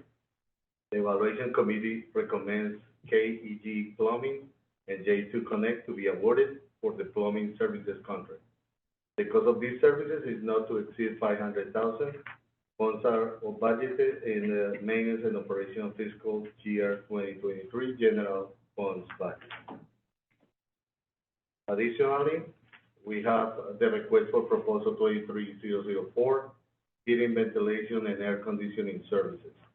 The scope of services includes equipment, diagnostics, repairs, maintenance, installations, retrofit, and modifications, professional services, architectural, and engineering services. We received responses from 2 vendors on September 18, 2023. The evaluation committee is recommending MSI Mechanical Services and Max Air Mechanical to be awarded for the heating, ventilation, and air conditioning service contract. The cost of these services is not to exceed $500,000. Funds are budgeted in the maintenance and operation fiscal year 2024 general funds budget. Do you have any questions? May I read the motion statement for request for proposal for 23-004 for HVAC? Please. I move that the City Schools of Decatur Board of Education approve the superintendent's recommendation to award and execute the contract for HVAC contracting services to MSI Mechanical Services and Max Air Mechanical. Thank you. Do I have a motion to accept the request for proposal 23-004 for HVAC? Davis, do I have a second? Second. Mr. Utz, any discussion? All those in favor say aye. Aye. Motion carries unanimously. I'd love to hear the motion statement for the plumbing. Yes, I move that the City Schools of Decatur Board of Education approve the superintendent's recommendation to award and execute the contract for plumbing contracting services to KEG Plumbing and J2 Connect. Thank you. Do I have a motion to accept the request for proposal 23-003 plumbing services? So moved. Dwight, do I have a second? Second. There you go. You're good. Any discussion? All right. Seems like we're good on air and plumbing. All those in favor, please say aye. Aye. The motion carries unanimously. Next, thank you, Ms. Press. We'll review our discussion item this evening. Dr. Whitaker, if you could introduce that item, please. Board Chair Herndon, I call on Mr. Eston Melton, Chief Information Officer, to share a cybersecurity report. Evening. Good evening. Chair Herndon, Oh. Vice Chair, Dr. Sultan, esteemed members of the board, and Superintendent Dr. Whitaker. In addition to October being Breast Cancer Awareness Month, Dyslexia Awareness Month, and National Principals Month, for the last 20 years, October has been National Cybersecurity Awareness. To share with you some information about how CSD provides a safe, cyber-safe learning and working environment. Our work around cybersecurity lives within the Organizational Effectiveness and Excellence Strategic Accelerator, and specifically the charge to enhance safe and universally accessible learning environments. There are many things about K-12 education that differentiate us from widget makers like Apple and service. We create lifelong learners ready to thrive as productive global citizens, ignite positive change, and create a more just and equitable world. But unfortunately, just like the Apples and Deltas of the world, K-12s are targeted by malicious actors seeking to steal our data, cripple our environment, or hold both for ransom. Almost a third of cyber attacks last year targeted the education sector, K-12 and higher ed combined. A successful cyber attack can create days to weeks of learning loss, take weeks to months to recover fully, and cost thousands to millions of dollars in taxpayer money. And I want to focus your attention specifically on learning loss. The unanticipated unavailability of school with notifications that might be measured in mere hours disproportionately affects the students who most need to be in school in the first place. You've heard about things like summer slide, but for some students, a slide can occur in days and not over seasons. And to quote Assistant Superintendent Burton about 2 hours ago, every single minute counts. Unfortunately, we do not need to travel far to find districts that have lived through this experience. And in the last 2 minutes that I've been speaking, our firewall has repelled about 24 unsolicited and even suspicious attempts by outside parties to probe or access our network. So what do we do about it? We spent a lot of time during the height of COVID talking about the Swiss cheese approach to disease prevention. If we get through the shudders of thinking about COVID, all right, minor flashback, so we're still living with it, but all right, bear with me. Although it is not a perfect metaphor, it is a helpful metaphor to understand the how behind cybersecurity in our environment. But instead of mask wearing, a vaccine regimen, and social distancing, our layers of defense include policies, procedures, and awareness, the physical security of our core infrastructure, external and internal network exposure, architecture and monitoring, host system configuration and patch management, access control, and data protections. And I'm going to talk further about our work around awareness and monitoring our network perimeter, and how we use resources from the Georgia Department of Education for day-to-day monitoring and long-term planning. We have focused most of our efforts around building cybersecurity awareness on phishing. Phishing is an email or increasingly a text message attack intended to convince the targets to give up sensitive information, transfer money, or install malicious software. At least 90% of cyber incidents, particularly those involving ransomware that can cripple an organization, begin with a successful phishing attack. We have powerful email filters in place. We use Google Workspace. Google uses Google Workspace. They're pretty good tools. And we block dozens to hundreds of phishing messages automatically every day. However, our adversaries are constantly reiterating, and sometimes their messages land in a colleague's inbox. Thanks to a partnership with the Georgia Department of Education, CSD has access to an industry-leading resource called KnowBe4 that administers simulated phishing campaigns and provides information on where we might need additional training to better recognize actual phishing. And our phishing campaigns come in two variants. Those meant to gauge how well our colleagues identify and respond to phishing, and those that are not even announced within the IT team. I usually push the button that tests how well the IT team actually responds to something that gets through our automated filters. Phishing awareness training is part of new hire orientation. We do focused trainings with high-risk work groups, such as HR and finance and my own department. And it has been a focus at schools' faculty meetings last month and this month. And according to KnowBe4, the average within the education industry for someone to be phishing susceptible is 5.5%. 5.5% of users will respond to phishing either by replying to the message or clicking on an embedded link. Indicator, our rate is 2.8%. And although we are happy to see that our staff performs well on those campaigns, it's important to recognize that anything other than 0% susceptibility is still a call to action. And that's why we're doing phishing campaigns last month, this month, and training, and we won't halt with them. We're also working more with our media specialists to support anti-phishing training and tightening the timeline between when we see an employee be susceptible during a campaign and when we provide intervention. Additionally, we are in discussions with our middle and high school instructional technology coaches to use KnowBe4 with students. Any CSD user, by the way, board members included, who receives an email or text to a CSD account that appears to be phishing or just suspicious, please forward it to phishing@csdcator.net. There are a lot of people listening, and I'm not going to pass up the opportunity. Although phishing is a major precursor to cyber incidents, it's not the only one. Villains will sometimes take advantage of network access openings that an organization deliberately leaves open to provide better utility, or take advantage of vulnerabilities in older, unpatched network systems. These vulnerabilities sit at our perimeter, the outer fence, so to speak. You all will probably recognize this graphic from this afternoon. To help stay ahead of this, and again, in partnership with the DOE, we use a resource known as BitSight for ongoing monitoring of our network perimeter, for the view of our network from beyond the fence looking in. BitSight offers each organization an overall security rating up to 850 and letter grade ratings on 16 individual and very technical components. CSD is in the advanced level of performance with a score of 780 out of that 850 scale. 14 individual components, 2 of them score B.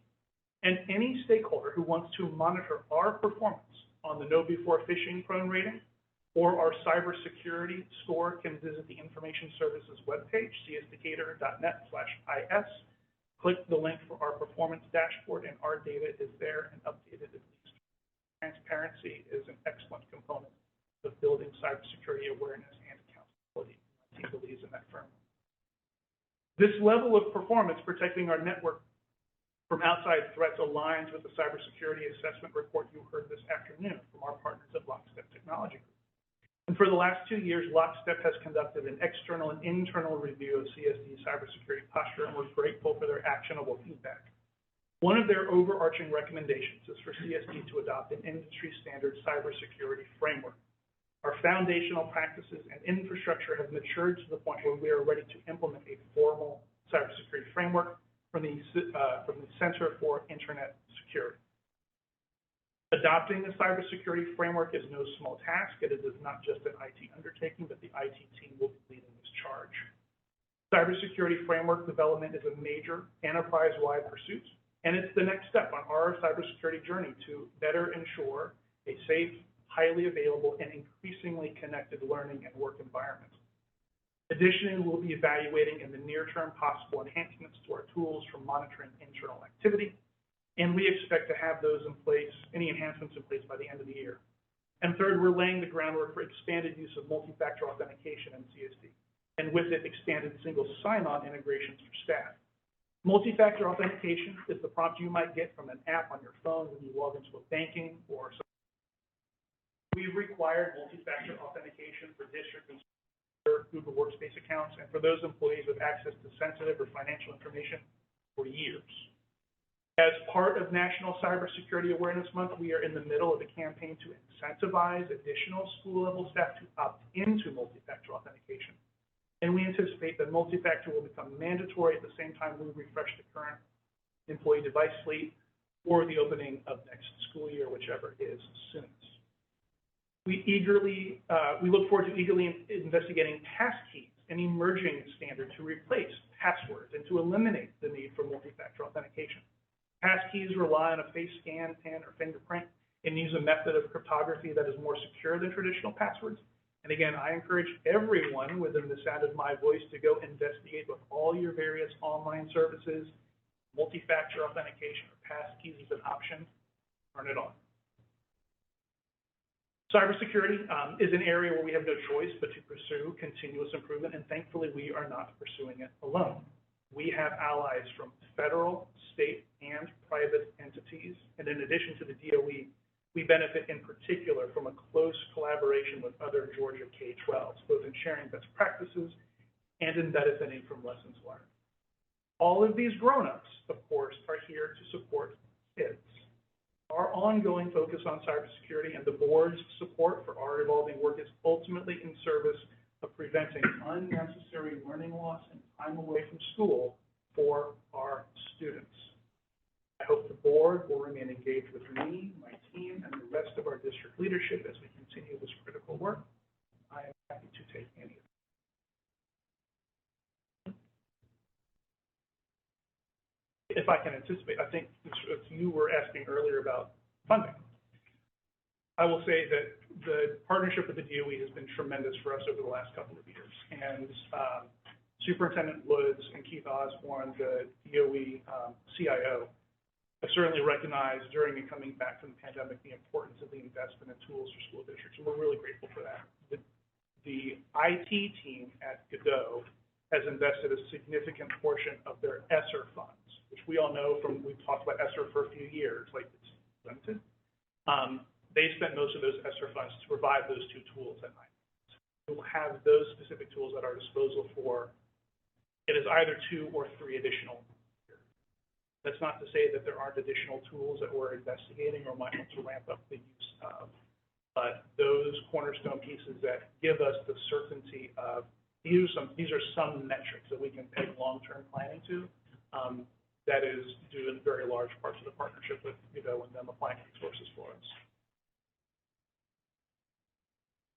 I wanted to mention that the statistic that sobers me is that 33, 32, something like a third of all phishing attacks, cyber attacks, happen on school districts.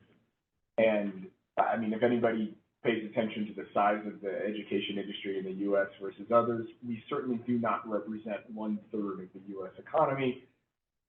And so you may presume that it is highly disproportionate. There are terrifying reasons, frankly, why school systems are attacked. And so I want to be very clear, this is something that we've got to continue to pay significant attention to. We may, to the extent that there are minor inconveniences that we require in order to be more secure, it's all for very, very good reason. Thank you for your time and effort on it, and, stay ahead of the game. Yes, thank you. Thank you for that support. Absolutely. Well, hearing nothing, thank you, Mr. Thank you Melton. for the opportunity. Absolutely. We now will move on to public comment. Following information, I have some stuff to read here, is included in the board policy manual, and members of the public also acknowledge this info when they sign up to speak. This serves as a reminder for all speakers and members of the audience, the opportunity to address the board during public comment is limited to district parents, students, residents, employees, businesses, and organizations. Persons wishing to address the board during public comment must sign in before the period begins, and in doing so will be asked to state their connection to CSD and/or the City of Decatur. To allow time for the board's other business, public comment will ordinarily be limited to 1 hour or 20 speakers. At the board's discretion, the public comment period may be extended for a specified amount of time or a specific number of additional speakers.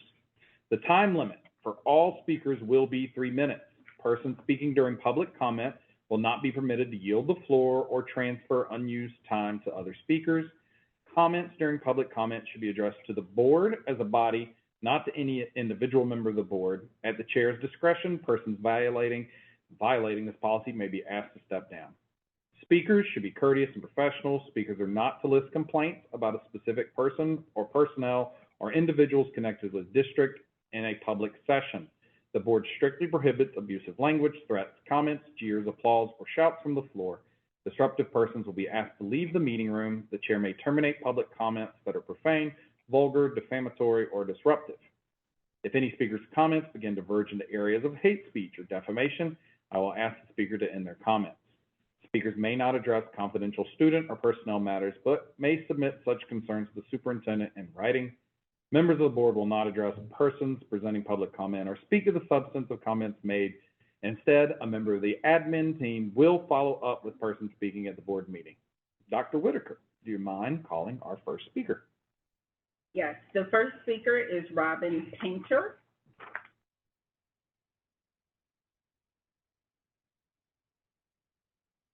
Thank you, Dr. Whitaker, members of the board. My name is Robin Painter. I'm here representing Atlanta Area Transparent as a member of that group. There are 40-some families who are members of Atlanta Area Transparent, which was created just in the last 3 years.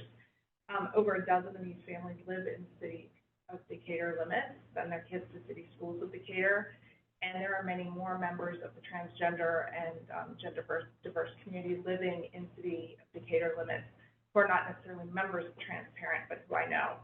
I am also co-chair of Fifth Avenue Elementary's DEI committee, and I'm here speaking on that behalf as well. But most importantly, I'm the mom of 3 kids, all of whom have been in city schools of Decatur at some point. And I have twin 10-year-old boys, one of whom is a transgender boy who came out to us at age 5. And then I also have a 13-year-old daughter, so I have my hands full, but, you know, I'm just here mostly to express my gratitude that this has been a safe district for our family, that it has been a safe district.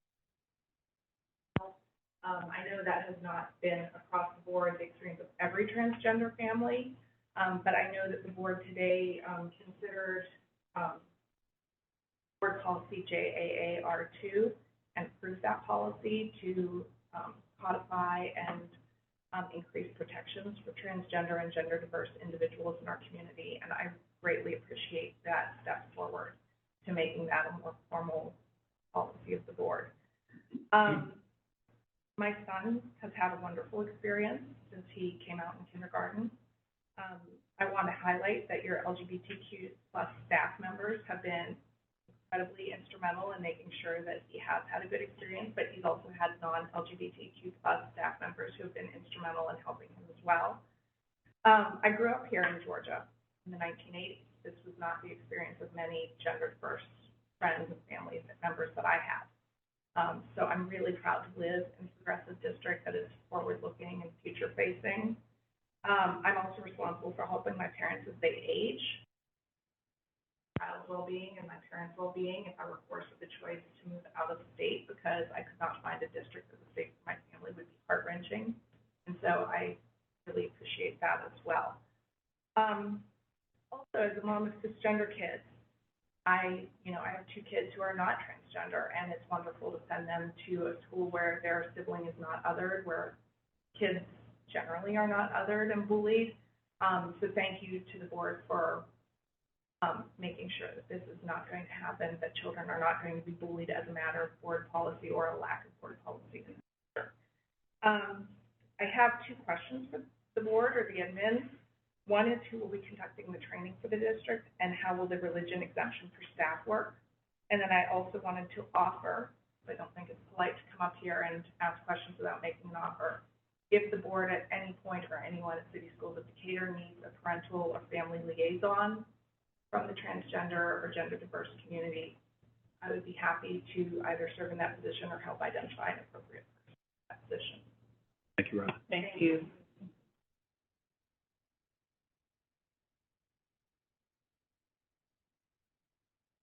The next speaker is Lena Hotler.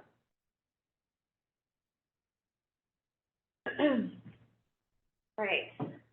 I was here last month, and I'm going to talk quick again today. I promise that I am saving yelling at my neighbors for when you're here in an actual position. I'm going to start with a quote. CSD stands for our transitioning gender expansive students with full knowledge that gender, like so many other identities, is on a spectrum. All young people should have their dignity and humanity respected, and this includes young people who are transgender, gender fluid, or who embody any other non-cisgender identity. CSD has established a process to help make the transition safe, respectful, and equitable. That's actually a quote, not from the policy that was just being mentioned. That is actually a quote from CSD's equity website. So this is language CSD publicly upheld 4 years ago, the first time this board, some of whom were here, voted on these policies. That was the first time parents of trans kids stood in front of you and asked you to take action to protect their children. And unfortunately, 4 years ago, they celebrated because, at least from what they could see, you acted on that promise of a safe and respectful and equitable school environment. Instead, it seems that what happened 4 years ago has been buried and lost to time by folks who shall remain nameless, who felt that policies as PR stunts were an acceptable MO. In the interim, children like mine have been left with no meaningful protection in the classroom. Another quote, CSD's mission is to inspire and enable student growth through meaningful and engaging learning experiences supported by highly qualified and caring educators in a safe, inviting environment. Not to quote you completely, Dr. Whitaker, but thank you for teeing up that quote earlier this evening. Again, these are words of CSD's published mission, but how are we creating a safe environment when policies are not enforced? How are we creating a safe environment when the word of an abuser is taken over the word of the victim, and investigations only happen when we as parents get loud? This year, along with CSD's meaningful and engaging learning, my 8-year-old learned what good trouble really means as she stood up to authority and has faced down intimidation tactics from her school, and I am so deeply proud of her. But this year, she is also learning a lesson about what it means for someone to be a good German. I'm really happy to define that later if you'd like me to. She learned about gaslighting, and she learned that school is not always a safe space for her or others like her, and she learned that even when she is braver than most adults I know, when she stands proudly and speaks her truth, that even then sometimes adults in positions of power, like this school board, choose to do the easy thing while hiding behind bureaucratic smoke and mirrors rather than doing the right thing. I am deeply proud of my child who is speaking out to not only protect herself from the abuses of a teacher, but to also protect other children like her. I have already shouted, and I will make this quick, shouted our story from the rooftops, and it seems like my voice may have fallen on deaf ears. So tonight, I am hoping that hearing the voice of an 8-year-old speaking truth to power will move you to take the right action, especially when it is the hard one. Thank you. The next speaker is Alex Codler Wallace. It's Alex. Alex. Okay.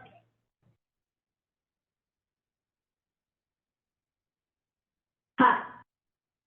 As you may know, I am Alex, third grade, the trans kid who I thought persuaded you knew about the problem over at Tally. As a trans kid, being misgendered and dead named is very disappointing. And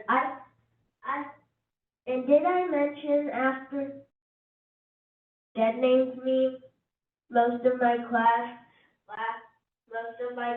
laughed at me and taunted me, and that was super disappointing and sad. I feel unsafe at school knowing that there is hurting me and trans kids like me after all that persuading. Who will you believe? Me and my mom, or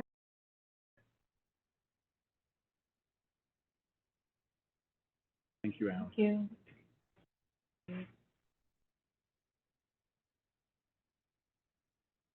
The next speaker is Jesse McNulty, Senior.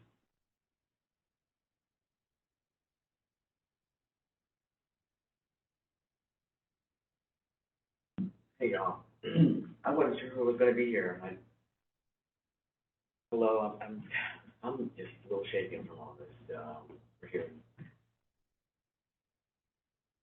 feel like Robin Painter as far as I'm very proud to be part of CSD. I was a 25-year veteran school teacher trying to get here. I've taught here the last 3 years. I'm proud of the work that's being done with DEI. I come here as teacher, parent, activist for the LGBTQ situated young people in the state of Georgia. Done that work for over 2 decades outside of my teacher duties.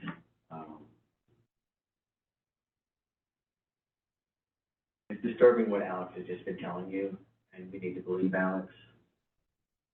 I am proud of what's happening with these policies. I was reading through, there's some holes in here. The holes are, part number 11. School staff who inadvertently or unintentionally fail to comply. That's probably why Alex is not feeling believed. Multiple violations may constitute disciplinary action. I don't know all the ins and outs of everything that's happened with this case per se. I believe that Alex is uncomfortable with school. My first year of teaching in DeKalb County, a young person from Vietnam changed his birth certificate. It was very obvious. That student, somehow they made a way for him. There was nothing already laid out in policies. These discussions weren't even happening. The gay community was rejecting trans young people and adults. Back then in the 1900s, it seems like CSD is trying to do something. I'm very, again, proud to be here. Dr. Mary Banks is amazing. The things she says and does, she's all in. I'm all in with her. Everything is happening. All of our affinity groups are launching now. I'm so nervous talking. Alex, I believe you. I'm sorry you have to go through that. We have some holes to fix in here. This is Swiss cheese a little bit, but I'm proud of what's here. I'm proud that this is a blue dot and a very red fire in place. I'm from New Jersey. I was appalled to be teaching in a trailer when I first started teaching. I had no idea what Georgia was all about, but yeah, I'm learning still. I'm my 28th year of teaching now. With my military years, I really could retire, but there's a lot of work to be done. I'm going to be here at CSD at least another decade, and I'd like to see this stuff shored up a little better. I offer myself up as a liaison as well. You have good people doing good things.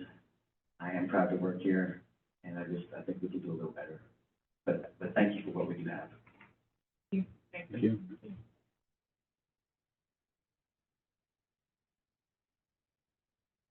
That concludes this public comment sign up. Okay. I want to thank all of the speakers for taking time to be here tonight. As board members, it is incredibly important for us to hear the concerns from our communities. We will take the comments into consideration. Someone will be reaching out to you, all that sort of stuff. The next board meeting is scheduled for Tuesday, November 14th at the Wilson Center. Again, we'll be following the new board meeting cadence. To go from that, public comment will be at 6:30, and that is sort of the focal point from which we plan around that to make people available, et cetera. I appreciate you taking your time. Future making that is that we kind of work backwards. Also, we will have our next board retreat. That will be November 28th, 2023. And we will be at the Solarium, which is the community center of South Decatur.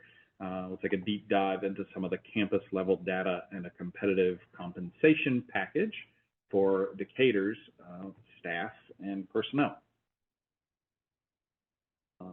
Any comments, questions about any of future dates? All right, there being no further business, this meeting is adjourned at 6:41 p.m. Thank you all. What time?